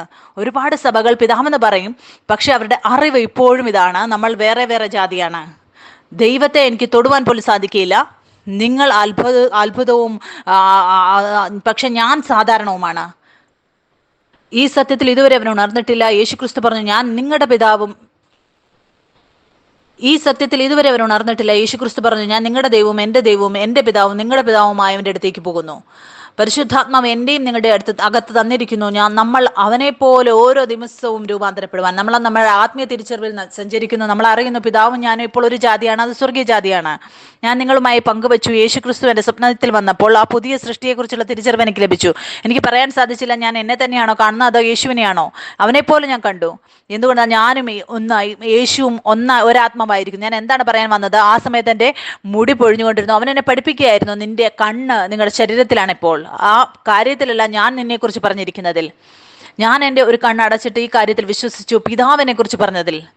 എന്താണ് സംഭവിച്ചത്? ഞാൻ ആ വിത്തുകളെ എൻ്റെ പ്രാണനിൽ നിന്ന് എടുത്തു കളഞ്ഞപ്പോൾ ലോകം എന്നോട് പറഞ്ഞത്, ഡോക്ടർ എന്നോട് പറഞ്ഞത്, എൻ്റെ ബന്ധുക്കളിൽ നിന്നും എല്ലാവരും എന്നോട് പറഞ്ഞത്, അവൻ്റെ സത്യത്താൽ ഞാൻ എൻ്റെ പ്രാണനെ നിറച്ചപ്പോൾ ആ ജീവൻ, പുനരുദ്ധാന ജീവൻ ആത്മാവിലുണ്ടായിരുന്നത് അതെൻ്റെ ശരീരത്തിൽ കാണാൻ തുടങ്ങി. എന്തുകൊണ്ടാണ്? ഞാനും നിങ്ങളും ഇപ്പോൾ ആത്മീയ മനുഷ്യരാണ്. ഞാനും നിങ്ങളും ശരീരമല്ല. നമ്മൾ കണ്ണാടിന് മുമ്പിൽ നിൽക്കുമ്പോൾ നമുക്ക് കാണുന്നത് ശരീരമാണ്. വചനം നമ്മൾ വായിക്കുമ്പോൾ പുതിയ നിയമത്തിൻ്റെ വചനം ഞാൻ പറഞ്ഞതുപോലെ സഭ ആദ്യജാതന്മാരുടെ സഭയാണ്. ഉയർത്തെഴുന്നേറ്റ യേശു ക്രിസ്തു ആ അടിസ്ഥാന പുത്രത്വത്തിന്റെ യാഥാർത്ഥ്യമാണ്. നിങ്ങളുടെ തിരിച്ചറിവ് ജീവന്റെ വൃക്ഷത്തിൽ നിന്നല്ല എങ്കിൽ, നീതിബോധത്തിലല്ല എങ്കിൽ, ഇപ്പോഴും നിങ്ങൾ ആ പഴയ നിയമത്തിൽ പഴയ ജീവിതത്തിലാണ് ജീവിക്കുന്നത്. നന്മതന്മകളെ കുറിച്ചുള്ള അറിവിന്റെ വൃക്ഷം ഒരിക്കലും ജീവൻ നൽകുകയില്ല. ആരെങ്കിലും നിങ്ങളെ കൈവച്ചാൽ നിങ്ങൾ സൗഖ്യമാകും, പിന്നെയും നിങ്ങൾ രോഗിയായി തീരുവാനിടയാകും. പക്ഷെ നിങ്ങൾ പുത്രത്വത്തിന്റെ യാഥാർത്ഥ്യം നിങ്ങളുടെ ജീവിതത്തിൽ പ്രവർത്തിക്കുവാൻ കാണണമെങ്കിൽ ആ സത്യം അകത്തുനിന്ന് പുറത്തേക്ക് വരും. പരിശുദ്ധാത്മാവ് നമുക്ക് നൽകിയിരിക്കുന്നു നമ്മുടെ പ്രാണനെ എല്ലാ ദിവസവും പുതിയതാക്കുവാൻ. നന്മതിന്മകളെക്കുറിച്ചുള്ള വൃക്ഷത്തിന്റെ പ്രശ്നം വന്നത് അത് തിരിച്ച് ജീവന്റെ വൃക്ഷത്തിലേക്ക്, നീതിബോധത്തിലേക്ക് പുതിയതാക്കുന്നു. എത്രയധികം നമ്മൾ സഭയിൽ വരുന്നു, ഈ സത്യം കേൾക്കുന്നു. എന്തുകൊണ്ടെന്നാൽ ഞാൻ വളരെ സന്തോഷത്തിലാണ്. നമ്മൾ ചെറിയ കൂട്ടത്തിൽ നിന്നാണ് തുടങ്ങിയത്. പക്ഷേ അനേകം നഷ്ടപ്പെട്ട പുത്രന്മാർ ഇപ്പോൾ സഭയിലേക്ക് വരുന്നു, വീട്ടിലേക്ക് തിരിച്ചു വരുന്നു. ആ ജീവന്റെ ഫലത്തെ കാണാൻ സാധിക്കുന്നു. ജീവന്റെ വൃക്ഷവുമായി ബന്ധപ്പെട്ടിരിക്കുന്നത് യേശു ക്രിസ്തു. മുന്നോട്ട് വചനത്തിൽ നിന്ന് വായിക്കാം, 23-ാം വാക്യം. സത്യ നമസ്കാരികൾ പിതാവിനെ ആത്മാവിലും സത്യത്തിലും നമസ്കരിക്കുന്ന നാഴിക വരുന്നു, ഇപ്പോൾ വന്നുമിരിക്കുന്നു. തന്നെ നമസ്കരിക്കുന്നവർ ഇങ്ങനെയുള്ളവർ ആയിരിക്കണമെന്ന് പിതാവ് ഇച്ഛിക്കുന്നു. ദൈവം ആത്മാവാകുന്നു, അവനെ നമസ്കരിക്കുന്നവർ ആത്മാവിലും സത്യത്തിലും നമസ്കരിക്കണം. മുന്നോട്ട് നമുക്ക് വായിക്കാം, 1 കൊരിന്ത്യർ 6:17. ഇവിടെ എഴുതിയിരിക്കുകയാണ്, കർത്താവിനോട് പറ്റിച്ചേരുന്നവനോ അവനുമായി ഏക ആത്മാവാകുന്നു. ഞാനും നിങ്ങളും അവനുമായി കൂട്ടായ്മയിലാണോ? നമ്മൾ ഒരാത്മാവായിരിക്കുന്നു. അതെ, നമ്മൾ പിതാവുമായി ഒരു ഏകാത്മാവായിരിക്കുന്നു. മുന്നോട്ട് നമുക്ക് ഇതിനെക്കുറിച്ച് നോക്കാം. നമ്മൾ സംസാരിച്ചു കഴിഞ്ഞിരിക്കുന്നു എങ്ങനെയാണ് ആദം ഫലം ഭക്ഷിച്ചപ്പോൾ അവന്റെ ആത്മാവ് മരിച്ചുപോയത്. നമ്മൾക്ക് വചനത്തിൽ നിന്നും വായിക്കാം. നിങ്ങളെല്ലാവരും ഉണർന്നിരിക്കുന്നു. മുന്നോട്ട് നമുക്ക് വായിക്കാം, എഫേസ്യർ അതിന്റെ 2-ാം അധ്യായം 1-ാം വാക്യം മുതൽ നമുക്ക് വായിക്കാം. ഇവിടെ എഴുതിയിരിക്കുകയാണ്, അതിക്രമങ്ങളാലും പാപങ്ങളാലും മരിച്ചവരായിരുന്ന നിങ്ങളെയും അവൻ ഉയർപ്പിച്ചു. എന്താണ് സംഭവിച്ചത്? ആദം പാപം ചെയ്തപ്പോൾ, ആ ഫലം ഭക്ഷിച്ചപ്പോൾ സ്വർഗീയ പിതാവിൽ നിന്നും അവൻ വേർപെട്ടു പോയി. എന്തുകൊണ്ടെന്നാൽ അവൻ പാപത്തിലായിരുന്നു. നിങ്ങളുടെ ആത്മാവ് മരിച്ചിരിക്കുന്നുവെങ്കിൽ നിങ്ങൾ ഒരു മരിച്ച വ്യക്തിയാണ്. പക്ഷെ നിങ്ങൾ യേശു ക്രിസ്തുവിലാണ് എങ്കിൽ നിങ്ങൾ ജീവിക്കുന്നു. പക്ഷെ നമ്മൾ ഇപ്പോഴും നമ്മുടെ ശരീരത്തിൽ മരണം കാണുകയാണ് എങ്കിൽ നമ്മൾ പരിശുദ്ധാത്മാവിന്റെ അനുസരിച്ചല്ല നടക്കുന്നത്. അവനുമായി കൂട്ടായ്മ നമ്മൾ വെക്കുന്നില്ല. മുന്നോട്ട് നമുക്ക് വചനത്തിൽ നിന്ന് വായിക്കാം. ഇവിടെ എഴുതിയിരിക്കുകയാണ്, അതിക്രമങ്ങളാലും പാപങ്ങളാലും മരിച്ചവരായിരുന്ന നിങ്ങളെയും അവൻ ഉയർപ്പിച്ചു. അവയിൽ നിങ്ങൾ മുമ്പേ ഈ ലോകത്തിന്റെ കാലഗതിയെയും ആകാശത്തിലെ അധികാരത്തിനും അനുസരണക്കേടിന്റെ മക്കളിൽ ഇപ്പോൾ വ്യാപരിക്കുന്ന ആത്മാവിനും അധിപതിയായവനെയും അനുസരിച്ച് നടന്നു. അതിന്റെ അർത്ഥം നമ്മൾ ദൈവത്തിൽ നിന്ന് അകന്നുപോയി, തെറ്റായതിനെ നമ്മൾ നല്ലതെന്ന് പറഞ്ഞു. നമ്മൾ സാത്താന്റെ ശബ്ദമാണ് കേട്ടുകൊണ്ടിരുന്നത്. നമ്മൾ അവന്റെ പുറകെ അവന്റെ ശബ്ദം കേട്ട് നടന്നു. നമ്മൾ തിരിച്ച് നമ്മുടെ വീട്ടിലേക്ക് വരുമ്പോൾ പിതാവ് പറയുകയാണ്, വരൂ, എനിക്ക് നിങ്ങളുടെ പ്രാണനെ ശുദ്ധീകരിക്കാൻ അനുവദിക്കുക. നിങ്ങൾ തെറ്റിനെ നല്ലതെന്ന് പറഞ്ഞത്. സാത്താണെങ്കിൽ ലോകത്തിലെ തിരിച്ചറിവ് നിങ്ങളുടെ ഹൃദയത്തിൽ തന്നു. എനിക്ക് എൻ്റെ തിരിച്ചറിവ് നിങ്ങളുടെ ഉള്ളിൽ പ്രാണനിൽ ഇടാൻ അനുവദിക്കുക. മുന്നോട്ട് നമുക്ക് വായിക്കാം. ഇവിടെ എഴുതിയിരിക്കുകയാണ്, അവയിൽ നിങ്ങൾ മുമ്പേ ഈ ലോകത്തിന്റെ കാലഗതിയെയും ആകാശത്തിലെ അധികാരത്തിനും അനുസരണക്കേടിന്റെ മക്കളിൽ ഇപ്പോൾ വ്യാപരിക്കുന്ന ആത്മാവിനും അധിപതിയായവനെയും അനുസരിച്ച് നടന്നു. അവരുടെ ഇടയിൽ നാം എല്ലാവരും മുമ്പേ നമ്മുടെ ജഡമോഹങ്ങളിൽ നടന്ന് ജഡത്തിനും മനോവികാരങ്ങൾക്കും ഇഷ്ടമായത് ചെയ്തും കൊണ്ട് മറ്റുള്ളവരെ പോലെ പ്രകൃതിയാൽ കോപത്തിന്റെ മക്കളായിരുന്നു. ഇത് നമുക്ക് വീണ്ടും വായിക്കാം.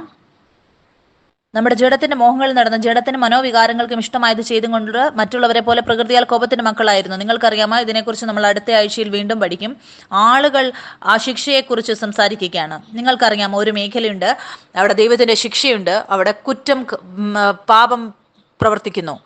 ആദം പാപം ചെയ്തപ്പോൾ ഒരു പാപവും മരണവുമുള്ള മേഖലയിൽ പ്രവേശിച്ചു. അവിടെ കുറ്റമാണ് പ്രവർത്തിക്കുന്നത്.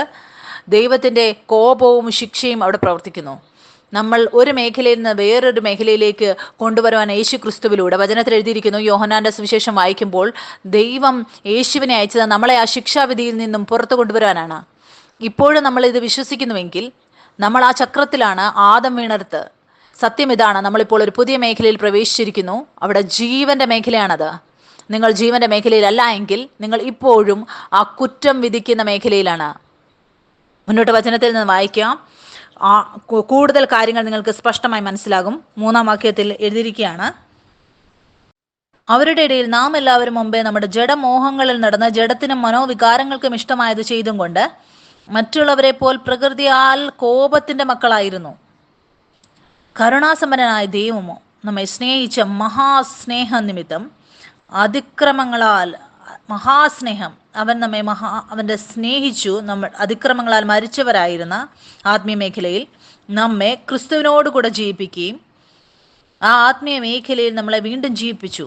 എഴുതിയിരിക്കുകയാണ്, കൃപയാൽ അത്രേ നിങ്ങൾ രക്ഷിക്കപ്പെട്ടിരിക്കുന്നു. മുന്നോട്ട് എഴുതിയിരിക്കുകയാണ്, ക്രിസ്തു യേശുവിൽ നമ്മെക്കുറിച്ചുള്ള വാത്സല്യത്തിൽ തന്റെ കൃപയുടെ അത്യന്ത ധനത്തെ വരും കാലങ്ങളിൽ കാണിക്കേണ്ടതിന്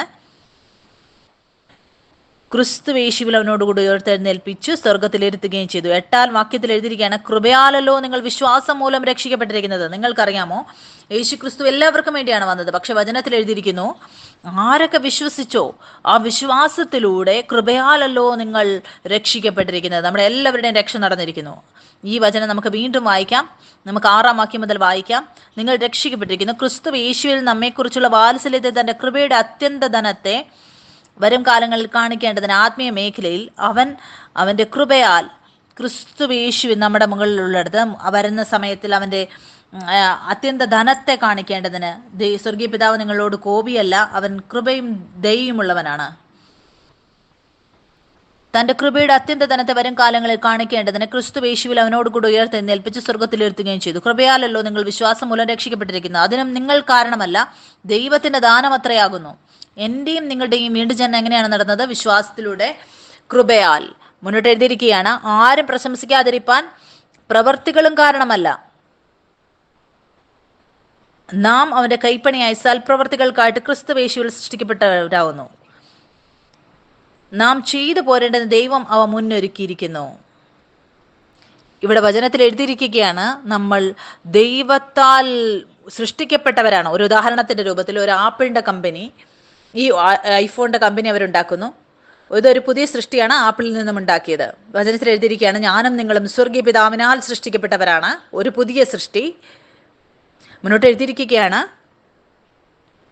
നമ്മുടെ പ്രവൃത്തി കൊണ്ട് ആരും പ്രശംസിക്കാതിരിക്കാൻ നാം അവന്റെ കൈപ്പണിയായി സൽപ്രവർത്തികൾക്കായിട്ട് ക്രിസ്തുവേശുവിൽ സൃഷ്ടിക്കപ്പെട്ടവരാകുന്നു. നാം ചെയ്തു പോരേണ്ടതിന് ദൈവം അവ മുന്നൊരുക്കിയിരിക്കുന്നു. നമ്മൾ സ്വർഗത്തിൽ നിന്നും ജനിച്ചു, ആ പുതിയ സൃഷ്ടി. സ്വർഗീയ പിതാവ് മുന്നമേ നമുക്ക് ചെയ്യാൻ വേണ്ടി തയ്യാറാക്കി മുന്നൊരുക്കിയിരിക്കുകയാണ്. നമ്മൾ മുൻനിയമിച്ച പ്രവൃത്തിയിലാണ് സ്വർഗീയ പിതാവ് ഏറ്റവും സുന്ദരമായതിൽ നിർമ്മിച്ചിരിക്കുന്നത്. യേശു ക്രിസ്തുവും പൂർത്തീകരിക്കപ്പെട്ട ഈ കാര്യത്തിലാണ് സഞ്ചരിച്ചത്. യേശു ക്രിസ്തു പറഞ്ഞു, ഞാൻ ആ കാര്യങ്ങൾ എൻ്റെ പിതാവിൽ നിന്നുള്ളത് പൂർത്തീകരിക്കുവാനാണ് ഞാൻ വന്നത്. ഇതേ കാര്യമാണ് എനിക്കും നിങ്ങൾക്കും വേണ്ടി അവൻ പറഞ്ഞിരിക്കുന്നത്. എനിക്കും നിങ്ങൾക്കും വേണ്ടി പിതാവ് മുന്നമേ മുന്നൊരുക്കിയിരിക്കുകയാണ് പ്രവർത്തികൾ, ഞാൻ സൽപ്രവർത്തികളായിട്ടുള്ള കാര്യങ്ങൾ നമ്മൾ സഞ്ചരിക്കേണ്ടത്. നിങ്ങൾക്കറിയാമോ, തുടക്ക ദിവസങ്ങളിൽ ഞാൻ ജോലി ചെയ്യാൻ തുടങ്ങിയപ്പോൾ ഞാൻ ആ സമയത്ത് വീട് വാങ്ങാൻ ആഗ്രഹിച്ചു. ആ സമയത്ത് പക്ഷേ എനിക്ക് സമയം അധികമില്ലായിരുന്നു. ഞാൻ ചിന്തിക്കുമായിരുന്നു, ഞാൻ എവിടെയാണ് വീട് വാങ്ങേണ്ടത്. ആ സ്ഥലങ്ങൾ ചിലത് അത് ദൂരത്തായിരുന്നു സിറ്റിയിൽ നിന്നും. എനിക്ക് കുറച്ച് പൈസ എൻ്റെ കയ്യിലുള്ള സമയമായിരുന്നു. ഞാൻ എവിടെയെങ്കിലും ഇത് ഇൻവെസ്റ്റ് ചെയ്യണം എന്ന് ആഗ്രഹിച്ചു. എനിക്ക് മനസ്സിലാക്കുവാൻ സാധിച്ചു ശരിയായ സമയമല്ല എന്ന്. എന്തുകൊണ്ടെന്നാൽ ഇപ്പോൾ സമയം എൻ്റെ അടുത്തുള്ള ആ ധനം, അത് ഞാൻ ആഗ്രഹിച്ചാലും ഞാൻ ആ സ്ഥലത്ത് ഞാൻ മേടിക്കേണ്ടടുത്ത് എനിക്ക് വാങ്ങാൻ സാധിക്കും, ഞാൻ ആഗ്രഹിക്കുന്നിടത്ത്. പക്ഷെ ഞാൻ ചിന്തിച്ചു പോലുമില്ല ആ വളർച്ച എനിക്ക് ലഭിക്കേണ്ടിയിരുന്നത്. ഞാൻ ചിന്തിച്ച് ഒരു വീട് മേടിക്കണം എന്ന് എനിക്കിത് വിശ്വാസമായിരുന്നു. സമയം വരുമ്പോൾ എൻ്റെ സ്വർഗീയ പിതാവ് എനിക്കതിന് എല്ലാ ആവശ്യങ്ങളും പൂർത്തിയാക്കി തരും. ഞാൻ ധനമുണ്ടായിരുന്നപ്പോൾ ഞാൻ ഇത് എന്തിനാണ് ഉപയോഗിക്കേണ്ടതെന്ന് നമുക്ക് ഒരു നല്ല സ്ഥലത്ത് പോയി കറങ്ങിയിട്ട് വരാമെന്ന് ഞാൻ വിചാരിച്ചു. ഞാൻ നല്ലൊരു സ്ഥലത്ത് അവധിയെടുത്ത് പോയി ആഘോഷിച്ചിട്ട് തിരിച്ചു വന്നു.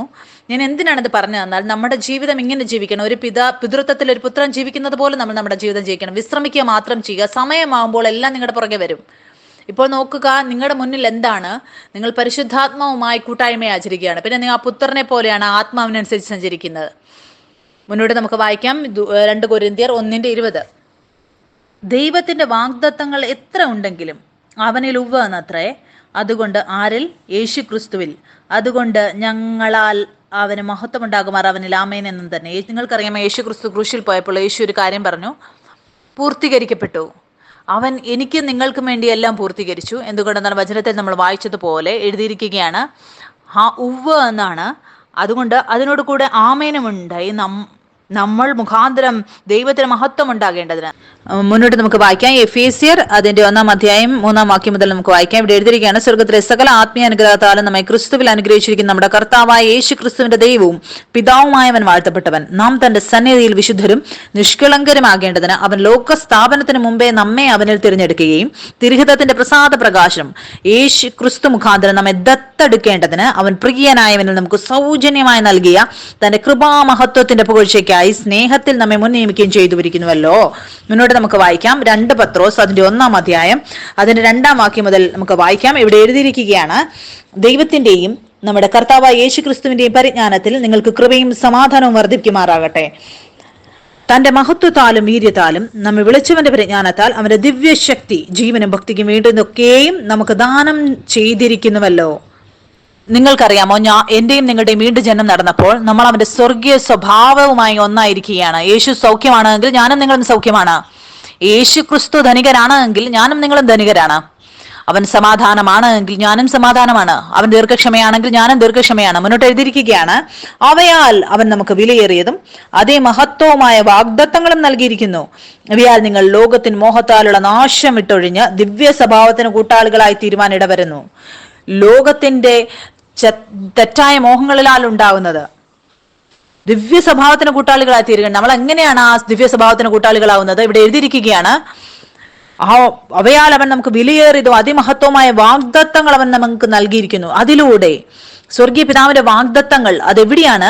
അത് വചനത്തിലാണ് സത്യമായിരിക്കുന്നത്. ഞാനും നിങ്ങളും സ്വർഗീയ പിതാവിന്റെ പ്രിയപുത്രന്മാരാണ്. അവകാശങ്ങൾ അതാ നമ്മുടെ പുറകെ ഓടി വരും. നമ്മൾ അവകാശങ്ങളുടെ പുറകെ ഓടുകയില്ല. നമ്മൾ വിശ്രമത്തിൽ നിലനിൽക്കും. എല്ലാ ചിന്തകളും അത് നമ്മുടെ കാലിന്റെ കീഴിലാണ്. ഈ എല്ലാ വാഗ്ദത്തങ്ങളും തിരിച്ചറിവിന്റെ വാഗ്ദത്തങ്ങളാണ്. നമ്മൾ ഇത് ഏറ്റെടുക്കുമ്പോൾ ഇതിലൂടെ നമ്മൾ ദിവ്യ സ്വഭാവത്തിന് പിതാവുമായി കൂട്ടാളിയാവുകയാണ്. ഈ ലോകത്തിലുള്ള നാശം അതുമായി നമ്മൾ ദൂരത്തായിരിക്കും. നിങ്ങൾക്കറിയാമോ, ഇത് മുൻപേ നമ്മൾ പഠിച്ചിട്ടുണ്ട്. നമ്മൾ ഈ ലോകത്തിലാണ്, പക്ഷെ നമ്മൾ ഈ ലോകത്തിൻ്റെതല്ല. എല്ലാ മരണവും നാശവും ഈ ലോകത്തിലുള്ളത് അതാണ്. വചനത്തിലൂടെ വാഗ്ദത്തങ്ങളിലൂടെ നമ്മളെ തന്നെ വിശുദ്ധരായി നമ്മൾ വേർപെടുത്തുകയാണ്. നമ്മളെ ഈ വാഗ്ദത്തങ്ങളിലൂടെ നമ്മൾ പുറത്തു വരികയാണ് ഈ മേഖലയിൽ നിന്ന്. ഇപ്പോൾ നമ്മൾ ഇവിടെയാണ്.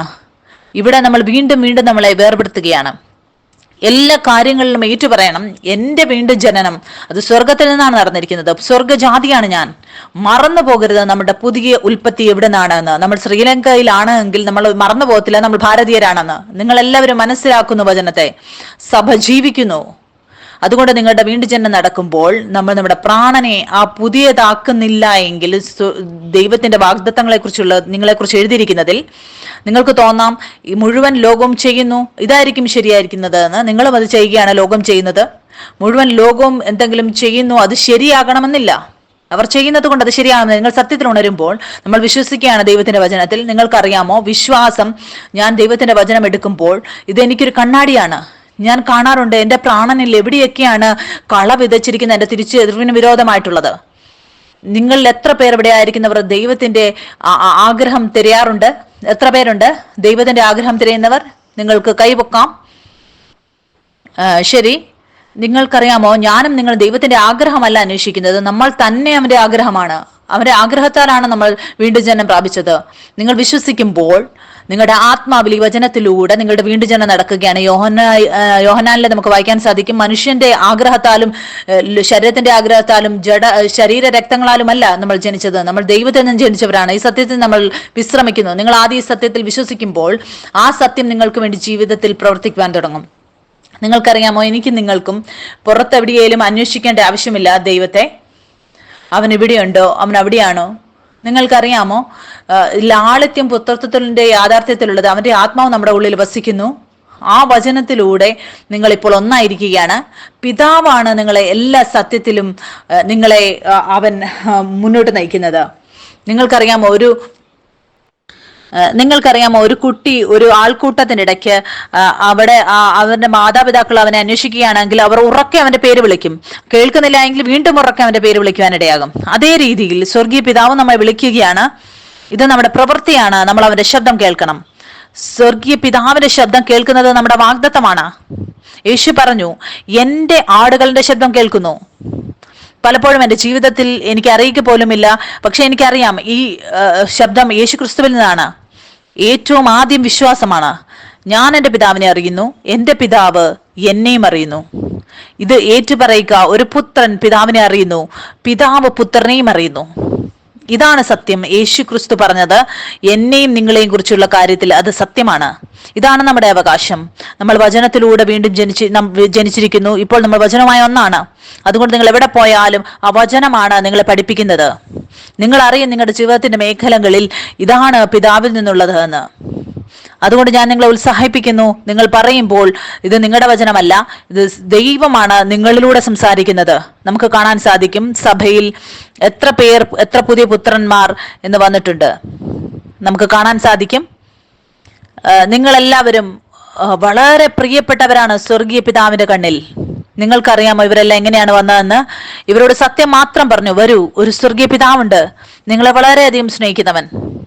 ഇതിലല്ല, നിങ്ങൾ എന്ത് പറയുന്നു എന്നുള്ളതിലല്ല, ആരാണ് നിങ്ങളിൽ നിന്ന് പറയുന്നു എന്നുള്ളതിലാണ് കാര്യം. നിങ്ങൾ ആ വാക്കിൽ വിശ്വസിക്കുക. യേശുക്രിസ്തു പറഞ്ഞു, എന്റെ ആടുകൾ അതറിയുന്നു. ആരൊക്കെ നഷ്ടപ്പെട്ടിട്ടുണ്ടോ, പുത്രന്മാരുണ്ടോ, അവരെ നമ്മൾ തിരിച്ചു സ്വർഗീയ പിതാവിനെ കാണിക്കുകയാണ്. അതാണ് അവനാണ് നമ്മളെ ഏറ്റവും അധികം സ്നേഹിക്കുന്നത്. ഇപ്പോൾ നമ്മൾ പഠിച്ചു എങ്ങനെയാണ് നിങ്ങൾ ദിവ്യ സ്വഭാവത്തിന് കൂട്ടാളികളാവുന്നതെന്ന്. അത് സ്വർഗീയ പിതാവിന്റെ വാഗ്ദത്തങ്ങളിലൂടെ ആ വചനങ്ങളുമായിട്ട്. നിങ്ങൾ ഇതെല്ലാം നിങ്ങളുടെ ജീവിതത്തിൽ കാണാൻ ആഗ്രഹിക്കുന്നുവെങ്കിൽ വചനത്തിൽ എഴുതിയിരിക്കുകയാണ്, യേശുക്രിസ്തു മുന്തിരിവള്ളിയാണ്, നമ്മൾ കൊമ്പുകളാണ്. നമ്മുടെ ജീവിതം യേശുക്രിസ്തുവിൽ മറഞ്ഞിരിക്കുന്നു. വചനത്തിൽ എഴുതിയിരിക്കുകയാണ്, നിങ്ങൾ നിങ്ങളുടെ പ്രാണനെ വചനത്തിലൂടെ പുതിയതാക്കുക. നമ്മൾ അങ്ങനെ ചെയ്യുന്നില്ല എങ്കിൽ ഇപ്പോഴും നമ്മുടെ പ്രാണൻ ഇരുട്ടിലാണ്. നമ്മൾ നന്മധർമ്മങ്ങളെ കുറിച്ചുള്ള വൃക്ഷത്തിന്റെ ഫലത്തിൽ നിന്നാണ് ജീവിക്കുന്നത്. ഇപ്പോഴും നമ്മൾ നമ്മുടെ ജീവിതത്തിൽ മരണത്തെ കാണുന്നുവെങ്കിൽ നമ്മൾ ചിന്തിക്കുകയാണ്, എന്തുകൊണ്ട് എനിക്ക് ഇങ്ങനെ സംഭവിക്കുന്നു? അറിയുക, ഇതാണ് സമയം നമ്മുടെ പ്രാണനെ പുതിയതാക്കാനുള്ളത്. ഒരുപാട് പുത്രന്മാരെ സഭയിൽ എനിക്ക് കാണാറുണ്ട്.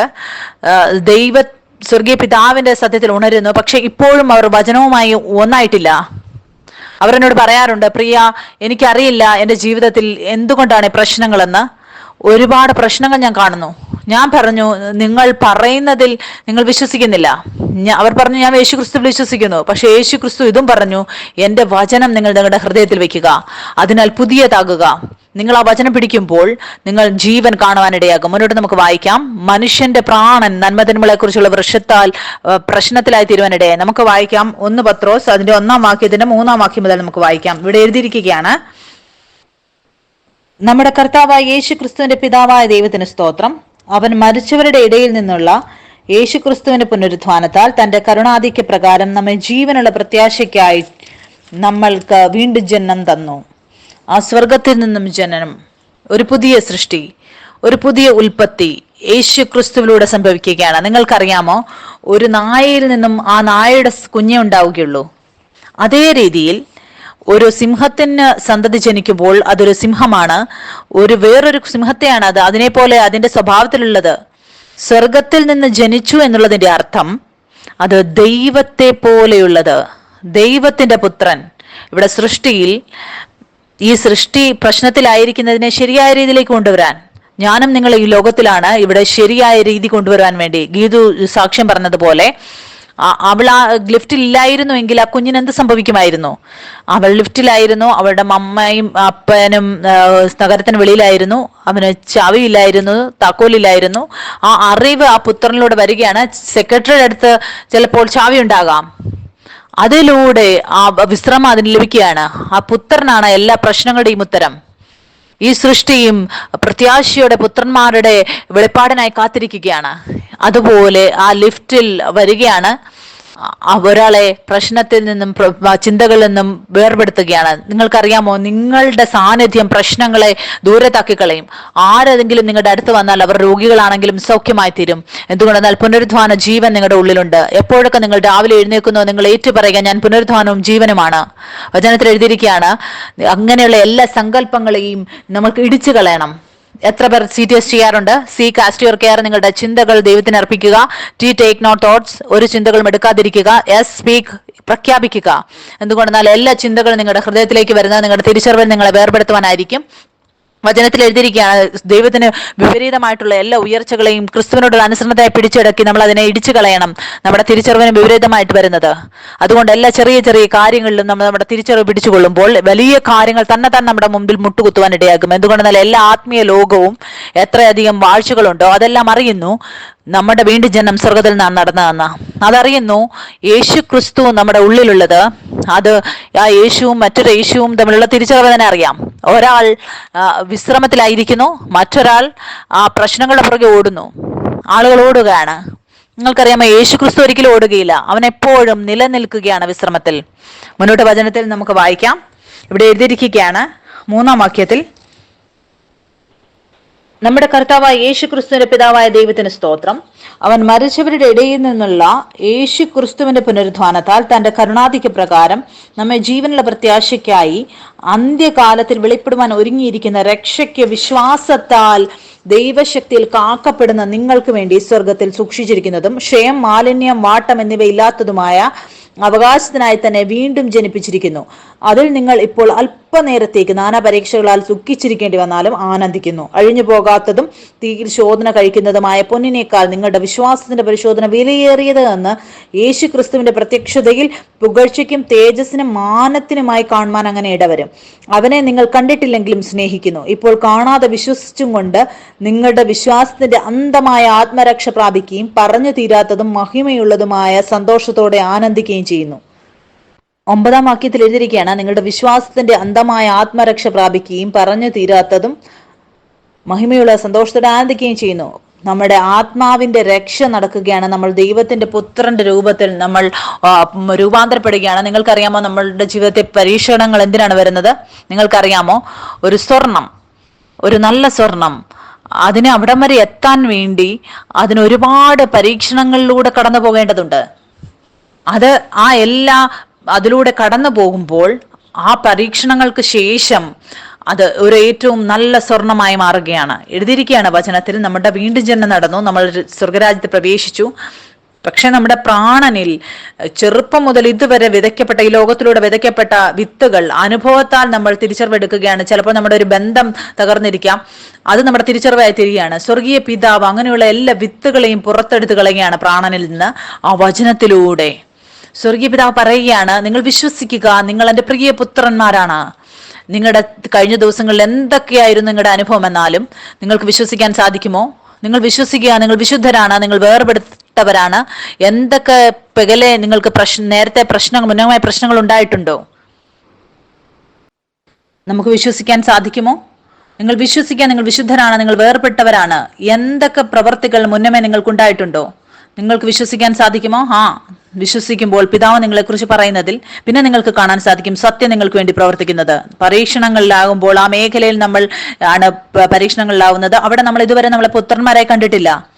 യേശുക്രിസ്തു ശിഷ്യന്മാരുമായിട്ടായിരുന്നപ്പോൾ, ആദ്യം കൊടുങ്കാറ്റിൽ ആയിരുന്നപ്പോൾ ശിഷ്യന്മാർ ചിലപ്പോൾ ഭയപ്പെട്ടിരിക്കാം. എന്തുകൊണ്ടെന്നാൽ അവർക്ക് കൊടുങ്കാറ്റിന് നടുവിൽ എങ്ങനെ വിശ്രമിക്കണമെന്നറിയില്ല.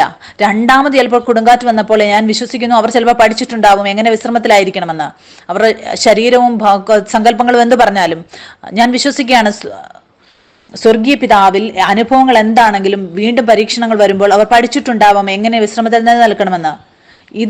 അവർക്ക് മാത്രമേ വിശ്രമത്തിലായിരിക്കാൻ സാധിക്കൂ. അവർ സ്വർഗത്തിൽ നിന്ന് ജനിച്ച ദൈവത്തിന്റെ പുത്രന്മാണെന്ന അറിവുള്ളവർക്ക്. ഈ ലോകത്തിലുള്ളതെല്ലാം അത് സ്ഥിരതയില്ലാത്തതാണ്. പക്ഷെ ദൈവത്തിന്റെ പുത്രന്മാർ അവരാണ് നിലനിൽക്കുന്നത്. സൃഷ്ടികർത്താവ് എപ്പോഴും സൃഷ്ടിയെ കഴിഞ്ഞും വലുതാണ്. അതുകൊണ്ട് യേശു ക്രിസ്തു വിശ്രമത്തിൽ ഉറങ്ങാൻ സാധിച്ചു. അവനറിയാമായിരുന്നു അവൻ സൃഷ്ടിയെ കഴിഞ്ഞും വലുതാണെന്ന്. നിങ്ങൾ എത്രയധികം നിങ്ങളുടെ തിരിച്ചറിവിലുണ്ടായിരുന്നു അപ്പോൾ നിങ്ങൾക്ക് കാണാൻ സാധിക്കും. പ്രശ്നങ്ങളുടെ ഇടയിൽ പുറകെ നിങ്ങൾ ഓടുകയില്ല, പക്ഷെ നിങ്ങൾ വിശ്രമത്തിൽ നിലനിൽക്കും. നിങ്ങൾ അറിഞ്ഞിരിക്കുന്നു ആ പ്രശ്നങ്ങൾ അത് ആരുടെ അടുത്താണ് വന്നിരിക്കുന്നത് എന്ന്. അത് ദൈവത്തിന്റെ പുത്രന്റെ അടുത്താണ് വന്നിരിക്കുന്നത്, ഒരു സാധാരണ മനുഷ്യരുടെ അടുത്തല്ല. നിങ്ങൾക്ക് ചിന്തിക്കാൻ സാധിക്കുമോ ദൈവം ഓടുന്നുവെന്ന്? നിങ്ങൾക്കറിയാമോ? എല്ലാ പ്രശ്നങ്ങളിലും ആയിരിക്കുമ്പോൾ ദൈവം ഓടാൻ തുടങ്ങുകയാണോ? അതുകൊണ്ട് സൃഷ്ടിയും ദൈവത്തിന്റെ പുത്രന്മാരുടെ വെളിപ്പാടിനായി കാത്തിരിക്കുകയാണ്. വചനത്തിൽ നമുക്ക് വായിക്കാൻ സാധിക്കും, എഴുതിയിരിക്കുകയാണ്, സമാധാനത്തോടെ ഇരിക്കുക, നിലനിൽക്കുക, ഞാൻ ദൈവം എന്നറിയുക. ഇതേ വചനമാണ് എനിക്ക് നിങ്ങൾക്ക് വേണ്ടി സത്യമായിരിക്കുന്നത്. നിങ്ങൾ സമാധാനത്തോടെ ആയിരിക്കുക, നിലനിൽക്കുക, ഞാനാണ് നിങ്ങളുടെ പിതാവ്. മുന്നോട്ട് വചനത്തിൽ നമുക്ക് വായിക്കാം. ഇവിടെ എഴുതിയിരിക്കുകയാണ് പരിശുദ്ധാത്മാവിന്റെ പ്രവൃത്തി. നമുക്ക് വായിക്കാം. യോഹന്നാൻ അതിന്റെ 16-ാം അധ്യായം അതിന്റെ 5-ാം വാക്യം. ഇവിടെ വചനത്തെ നമുക്ക് കാണാൻ സാധിക്കും. യേശുക്രിസ്തു അവന്റെ ശിഷ്യന്മാരുമായി സംസാരിക്കുകയാണ്. എങ്ങനെ അവൻ പോകുന്നതിന് മുമ്പ് ഈ കാര്യങ്ങൾ പറയുന്നതെന്ന് നമുക്ക് വചനത്തിൽ നിന്ന് വായിക്കാം. ഇവിടെ എഴുതിയിരിക്കുകയാണ്, ഇപ്പോഴോ ഞാൻ എന്നെ അയച്ചവന്റെ അടുക്കൽ പോകുന്നു. നീ എവിടെ പോകുന്നുവെന്ന് നിങ്ങൾ ആരും എന്നോട് ചോദിക്കുന്നില്ല. എങ്കിലും ഇത് നിങ്ങളോട് സംസാരിക്കൊണ്ട് നിങ്ങളുടെ ഹൃദയത്തിൽ ദുഃഖം നിറഞ്ഞിരിക്കുന്നു. എന്നാൽ ഞാൻ നിങ്ങളോട് സത്യം പറയുന്നു, ഞാൻ പോകുന്നത് നിങ്ങൾക്ക് പ്രയോജനം. നിങ്ങൾക്കറിയാമോ, യേശു ക്രിസ്തു ഇവിടെ സത്യത്തെക്കുറിച്ച് പറയുകയാണ്. ഒരു സത്യമുണ്ട് 2 പുത്രന്മാർക്ക് നൽകുന്നത്. ആ സത്യത്തിന് വേണ്ടിയുള്ള 2 പുത്രന്മാരുടെയും ചെയ്യാനുള്ള പ്രവൃത്തി വ്യത്യസ്തമായിരിക്കും. എന്തുകൊണ്ടെന്നാൽ അവർ സത്യത്തിൽ വിശ്വസിക്കുന്നില്ല. അങ്ങനെയുള്ള ചിന്തകൾ പുത്രന്മാരുടെ അടുത്ത് വരാം. പക്ഷേ ഒരാൾ ആ പ്രശ്നങ്ങളുടെ ചിന്തകളുടെ ഇടയിൽ വിശ്രമത്തിലായിരിക്കും. എന്തുകൊണ്ടെന്നാൽ അവൻ സത്യത്തിൽ വിശ്വസിക്കുന്നു. മത്തായി 6-ാം അധ്യായത്തിൽ എഴുതിയിരിക്കുകയാണ്, ഒന്നിനെക്കുറിച്ചും വിചാരപ്പെടരുത്.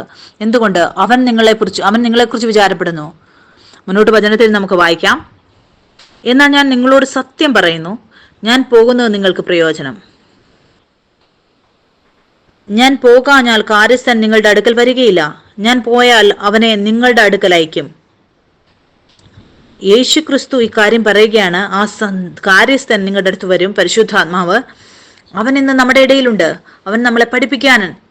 നമ്മൾ പരിശുദ്ധാത്മയെ കൂട്ടായ്മ ആചരിച്ചാൽ എല്ലാ പ്രശ്നങ്ങളുടെയും ഇടയിൽ നമ്മൾ വാഴുവാനിടയാകും. അതുകൊണ്ട് നമ്മൾ ഇപ്പോഴും പ്രശ്നങ്ങളിലായിരിക്കുന്നത് പരിശുദ്ധാത്മാവിന് നമ്മൾ അനുവാദം കൊടുത്തിട്ടില്ല, നമ്മളെ തിരുത്തുവാൻ വേണ്ടി.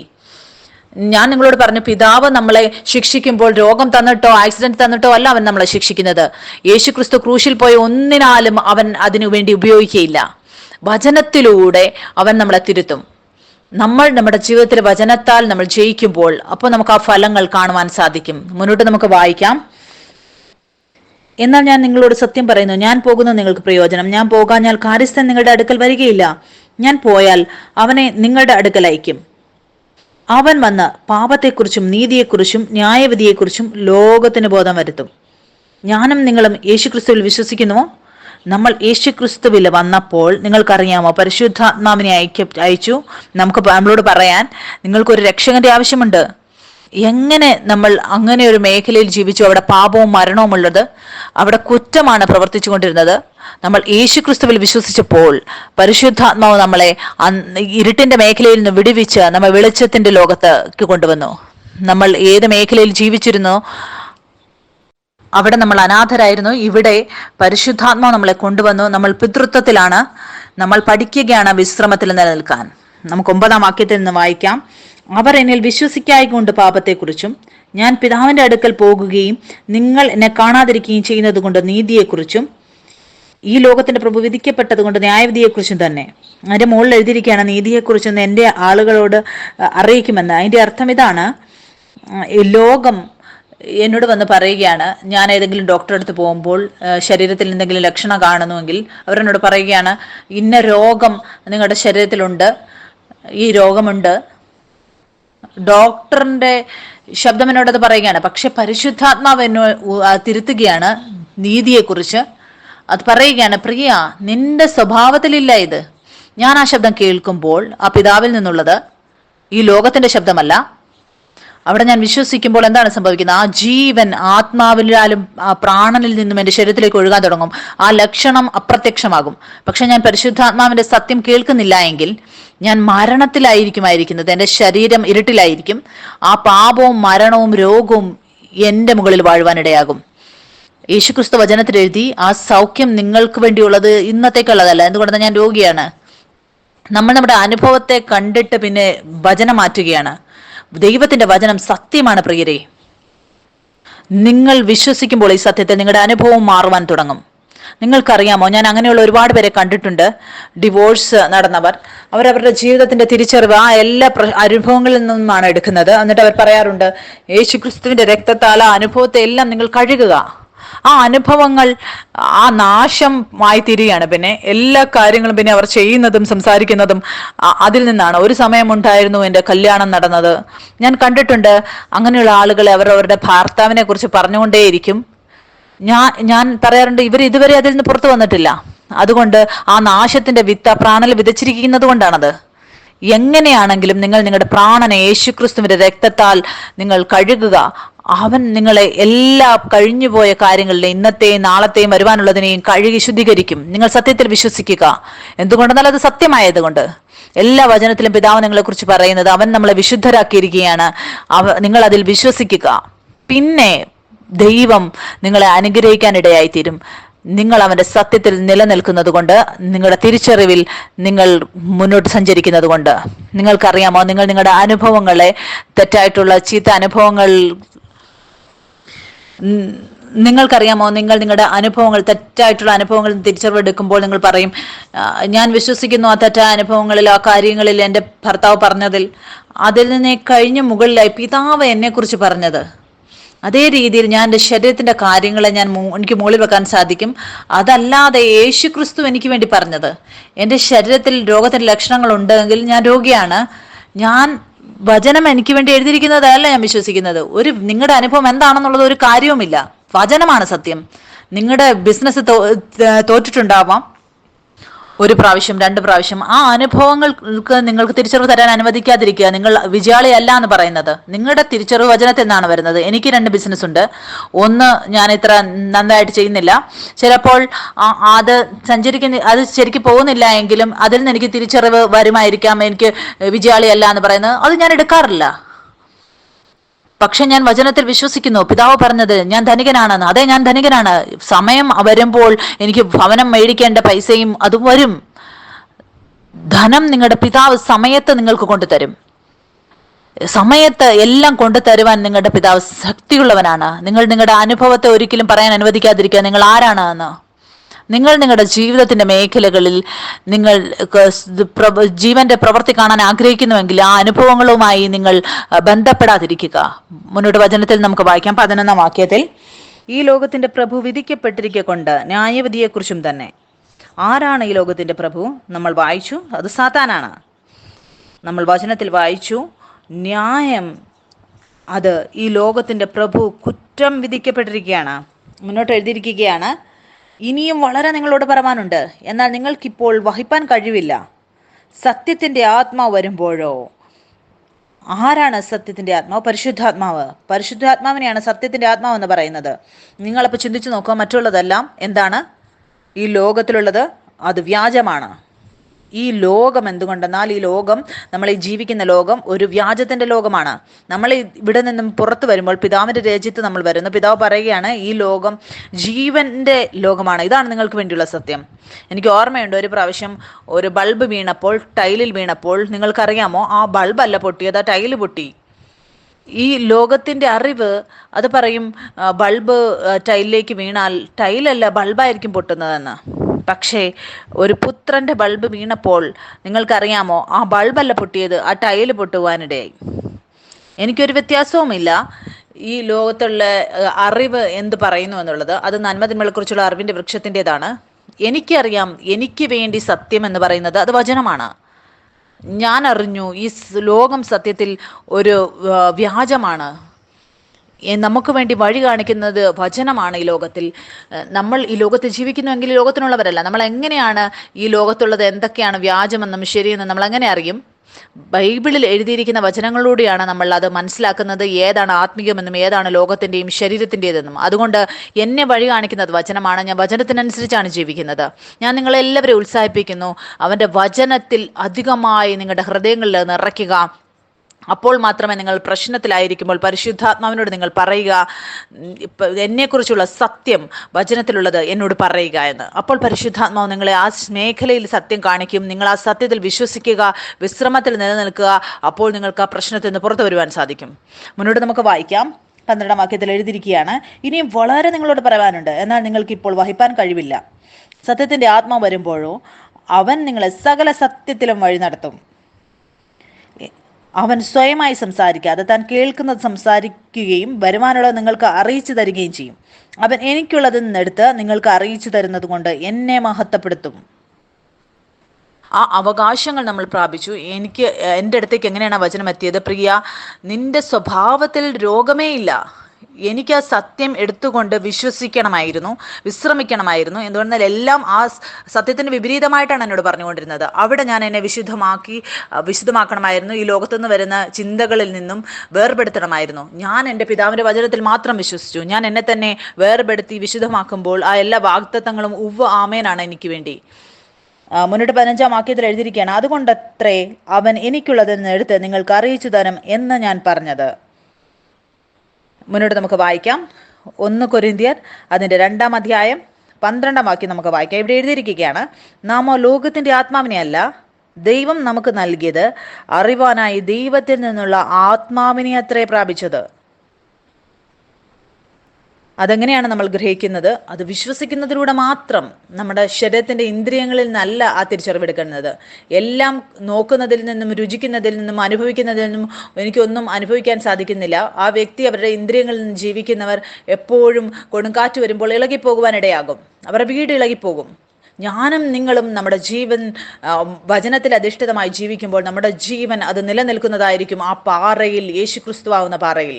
നമുക്ക് മുന്നോട്ട് വായിക്കാം. ഗലാത്യർ അതിൻ്റെ 5-ാം അധ്യായം അതിൻ്റെ 22-ാം വാക്യം മുതൽ നമുക്ക് വായിക്കാം. ഇവിടെ എഴുതിയിരിക്കുകയാണ്: ആത്മാവിൻ്റെ ഫലമോ സ്നേഹം, സന്തോഷം, സമാധാനം, ദീർഘക്ഷമ, ദയ, പരോപകാരം, വിശ്വസ്തത, സൗമ്യത, ഇന്ദ്രിയജയം. ഈ വകയ്ക്ക് വിരോധമായി ഒരു ന്യായ പ്രമാണവുമില്ല. ഈ എല്ലാ ഫലങ്ങളും പരിശുദ്ധാത്മാവിലൂടെ ഉള്ളതാണ്. ഈ ഫലങ്ങളിൽ നമ്മൾ വിശ്രമം നമുക്ക് കാണാൻ സാധിക്കും. ഇന്ന് ഇതിവിടെ നിർത്തുന്നതിന് മുമ്പ് ഞാൻ 5 മിനിറ്റ് എടുക്കാൻ ആഗ്രഹിക്കുന്നു. നിങ്ങളെ ഉണർത്തുവാൻ ആഗ്രഹിക്കുന്നു. ഇന്ന് നമ്മൾ പഠിച്ചു വന്ന വിഷയത്തിൽ സ്ഥിരതയെക്കുറിച്ച്. എല്ലാ അത്ഭുതങ്ങളും ശബത്തിന്റെ ദിവസത്തിൽ നടന്നത് അവിടെ വിശ്വാസം ഏറ്റുപറഞ്ഞില്ല. എല്ലാ കാര്യങ്ങളും ശബത്തിന് പുറത്ത് നടന്ന അത്ഭുതങ്ങൾ അവിടെ ആളുകളുടെ വിശ്വാസത്തെക്കുറിച്ച് പറഞ്ഞിരിക്കുന്നു. എല്ലാ ആളുകളും അത്ഭുതങ്ങളും അടയാളങ്ങളും പ്രാപിച്ചവർ അവരവരുടെ വിശ്വാസം ഉപയോഗിച്ചുകൊണ്ടിരുന്നു യേശുവിൽ നിന്ന് സൗഖ്യം പ്രാപിക്കുവാൻ വേണ്ടി. പക്ഷെ ശബത്തിന്റെ ദിവസത്തിൽ അത്ഭുതങ്ങളും അടയാളങ്ങളും നടന്നത് നിങ്ങൾക്കറിയാമോ? യേശു ക്രിസ്തു പോയി അവരെ തിരക്കി. യേശു ചെന്നു അവരുടെ അടുത്തേക്ക്, 38 വർഷമായി വികലാംഗനായിരുന്ന ആളുടെ അടുത്തേക്ക്. നിങ്ങൾക്കറിയാമോ? യേശു അറിഞ്ഞിരുന്നു, യേശു കണ്ടു, യേശു ആ അത്ഭുതം അവിടെ ചെയ്യുവാനിടയായി. അത് ആ വിശ്രമത്തിന്റെ സ്ഥാനത്താണ് നടന്നത്. വേറൊരു സൗഖ്യം ഒരു കുഷ്ഠരോഗിയുടേത്. അവിടെയും എഴുതിയിരിക്കുകയാണ്, യേശു ആ വ്യക്തിയെ കണ്ടു, യേശു ചെന്നു അവനെ സൗഖ്യമാക്കിയെന്ന്. പിന്നെ നമ്മളൊരു കാര്യം പഠിക്കുകയാണ്. ശബത്തിന്റെ ദിവസം യഹൂദർ അവർക്ക് ജോലി ചെയ്യുന്നത് അനുവദനീയമല്ലായിരുന്നു. അവർ വിശ്രമത്തിലായിരുന്നു. എന്തുകൊണ്ടെന്നാൽ അത് വിശ്രമത്തിന്റെ ദിവസമായിരുന്നു. അവർ ആ വിശ്രമത്തിൽ സമാധാനത്തിലായിരുന്നപ്പോൾ, അവർ അവരുടെ സ്ഥലത്ത് ഉറച്ചു നിന്നപ്പോൾ, സ്ഥിരതയിലായിരുന്നപ്പോൾ യേശു ചെന്നിട്ട് അവരുടെ ജീവിതത്തിലുണ്ടായിരുന്ന പ്രശ്നങ്ങൾ അത് ശരിയായ രീതിയിലേക്ക് കൊണ്ടുവരികയാണ്. നിങ്ങൾക്കറിയാമോ, ഞാനും നിങ്ങളും യേശു ക്രിസ്തുവിനെ അറിയുന്നതിന് മുമ്പ് നമ്മൾ ഇരുട്ടിന്റെ മേഖലയിലായിരുന്നു. പക്ഷേ നമ്മൾ യേശുവിൽ വിശ്വസിച്ചപ്പോൾ നമ്മൾ അവൻ്റെ ശബത്തിൽ പ്രവേശിച്ചിരിക്കുകയാണ്. ആ വിശ്രമത്തിൽ എത്രയധികം നമ്മൾ വിശ്രമത്തിൽ നിലനിൽക്കുന്നുവോ, യേശു ക്രിസ്തുവിൻ്റെ വിശ്വാസത്തിലൂടെ ആ എല്ലാം നിങ്ങളുടെ ജീവിതത്തിലേക്ക് കൂടി വന്നുകൊണ്ടേയിരിക്കും. നമ്മൾ വിശ്രമത്തിൽ നിലനിൽക്കുന്നതിൻ്റെ അർത്ഥം വിശ്രമിക്കുമ്പോൾ നിങ്ങൾ ജോലി ചെയ്യരുതെന്നല്ല, നിങ്ങൾ നിങ്ങളുടെ സ്ഥാനത്ത് നിലനിൽക്കുക. ബൈബിളിൽ എഴുതിയിരിക്കുന്നു, അവൻ നമ്മളെ ഉയർപ്പിച്ചു, യേശു ക്രിസ്തുവിൻ്റെ വലത്ത് ഭാഗത്തിരുത്തി. നമ്മളെ കസേരയിലല്ല ഇരുത്തിയത്, പക്ഷെ ഞാനും നിങ്ങളും യേശു ക്രിസ്തുവിലാണ് ഇരിക്കുന്നത്. ഒരു പൂർത്തീകരിക്കപ്പെട്ട കാര്യം. എൻ്റെയും നിങ്ങളുടെയും പിതാവ് വിശ്രമത്തിലായിരിക്കുമ്പോൾ എൻ്റെയും നിങ്ങളുടെയും സ്ഥാനവും അവിടെ തന്നെയാണ്, വിശ്രമത്തിൻ്റെതായ സ്ഥാനം. നമ്മൾ വിശ്രമിക്കുമ്പോൾ ബൈബിളിൽ എഴുതിയിരിക്കുകയാണ്, അവൻ ശബത്തിന്റെ രാജാവാണ്, ശബത്തിന്റെ പ്രഭുവാണവൻ. അവൻ പറയുകയാണ്, നിങ്ങൾ പ്രശ്നങ്ങളുടെ ഇടയിലായിരിക്കുമ്പോൾ, നീ എന്നിലിരിക്കുമ്പോൾ വിശ്രമത്തിൽ ഞാൻ ചെന്ന് ആ പ്രശ്നങ്ങൾക്ക് ഉത്തരങ്ങൾ ഉണ്ടാക്കാം. സ്വർഗീയ പിതാവ് പറയുകയാണ്, നീ എൻ്റെ വലത്ത് ഭാഗത്തിരിക്കുക, നിന്റെ ശത്രുക്കളെ ഞാൻ നിന്റെ പാദപീഠമാക്കുവോളം. എത്രയധികം നിങ്ങൾ അറിയുന്നുവോ ഈ പ്രശ്നം ആരുടെ അടുത്തേക്കാണ് വന്നത്, അത്രയധികം നിങ്ങൾ വിശ്രമത്തിൽ നിലനിൽക്കും. നിങ്ങൾക്കറിയാമോ, നമ്മൾ ബിലവഡിൽ പഠിപ്പിക്കാറുണ്ട്, എപ്പോഴൊക്കെ പ്രശ്നങ്ങൾ നിങ്ങളുടെ അടുത്തേക്ക് വന്നാൽ 2 മിനിറ്റ് എടുക്കുക, റൂമിലേക്ക് ചെല്ലുക, എന്നിട്ട് കുറ്റിയിടുക, എന്നിട്ട് ചിന്തിക്കുക, ആ പ്രശ്നം ആരുടെ അടുത്തേക്കാണ് വന്നത്? മനുഷ്യന്റെ അടുത്താണോ? അല്ല, പുതിയ സൃഷ്ടിയുടെ അടുത്തേക്ക്, ഒരു സ്വർഗത്തിൽ നിന്ന് ജനിച്ച വ്യക്തിയുടെ അടുത്തേക്ക്, സ്വർഗീയ ജാതിയുടെ അടുത്തേക്ക്. നിങ്ങൾ ഈ തിരിച്ചറിവ് നിലനിൽക്കുമ്പോൾ നിങ്ങൾ പിന്നെ ആ പ്രശ്നത്തോട് പ്രതികരിക്കുന്നത് വേറൊരു രീതിയിലായിരിക്കും. പിന്നെ നിങ്ങൾക്ക് കാണാൻ സാധിക്കും, ആ പ്രശ്നം നിങ്ങളുടെ മുമ്പിൽ മുട്ടുമടക്കും. അങ്ങനെയുള്ള ഒരുപാട് സാക്ഷ്യങ്ങൾ ഞാൻ കേട്ടിട്ടുണ്ട്. 10-15 മിനിറ്റ് സമയത്തേക്ക് ആ പ്രശ്നം വന്നു.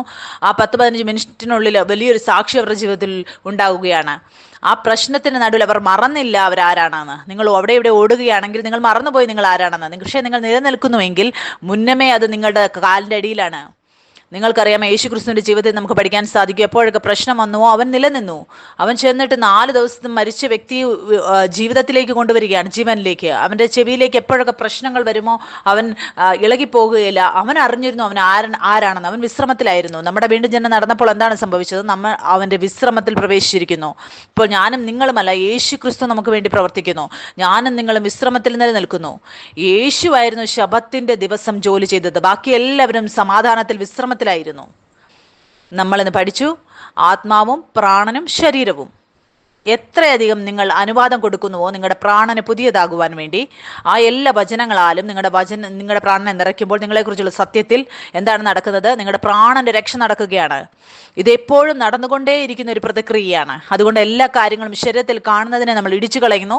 പിന്നെ നിങ്ങൾക്ക് കാണാൻ സാധിക്കും മുഴുവൻ ജീവിതവും നിങ്ങളുടെ ആത്മാവിൽ നിന്നും പ്രാണനിലൂടെ ശരീരത്തിലേക്ക് ജീവൻ നൽകുവാൻ ഇടയാകും. അതുകൊണ്ട് വചനത്തിലും എഴുതിയിരിക്കുകയാണ്, നമ്മൾ വായിക്കുന്നു റോമർക്ക് എഴുതിയ ലേഖനത്തിൽ, ശരീരം അത് പാപം മൂലം മരണത്തിലാണ് എങ്കിലും പക്ഷെ ആത്മാവ് ജീവിക്കുന്നു, അത് നീതി മുഖാന്തരം. ആ ആത്മാവ് നിങ്ങളിൽ വസിക്കുന്നുവെങ്കിൽ, യേശുക്രിസ്തുവിനെ മരിച്ചവരുടെ ഇടയിൽ ഉയർപ്പിച്ചവന്റെ ആത്മാവ് നിങ്ങൾ വസിക്കുന്നുവെങ്കിൽ, അതേ ആത്മാവ് നമ്മുടെ ഈ നാശകരമായ ശരീരത്തെയും ഉയർപ്പിക്കും. അതുകൊണ്ട് ശരീരം അത് മരിച്ചതാണ്, പക്ഷെ ആത്മാവ് അതിന് ജീവൻ നൽകുകയാണ്. അതുകൊണ്ട് ഒരു ദിവസം എനിക്കും നിങ്ങൾക്കും ആ മഹത്വകരമായ ശരീരം ലഭിക്കും, മഹത്വമുള്ള ശരീരം.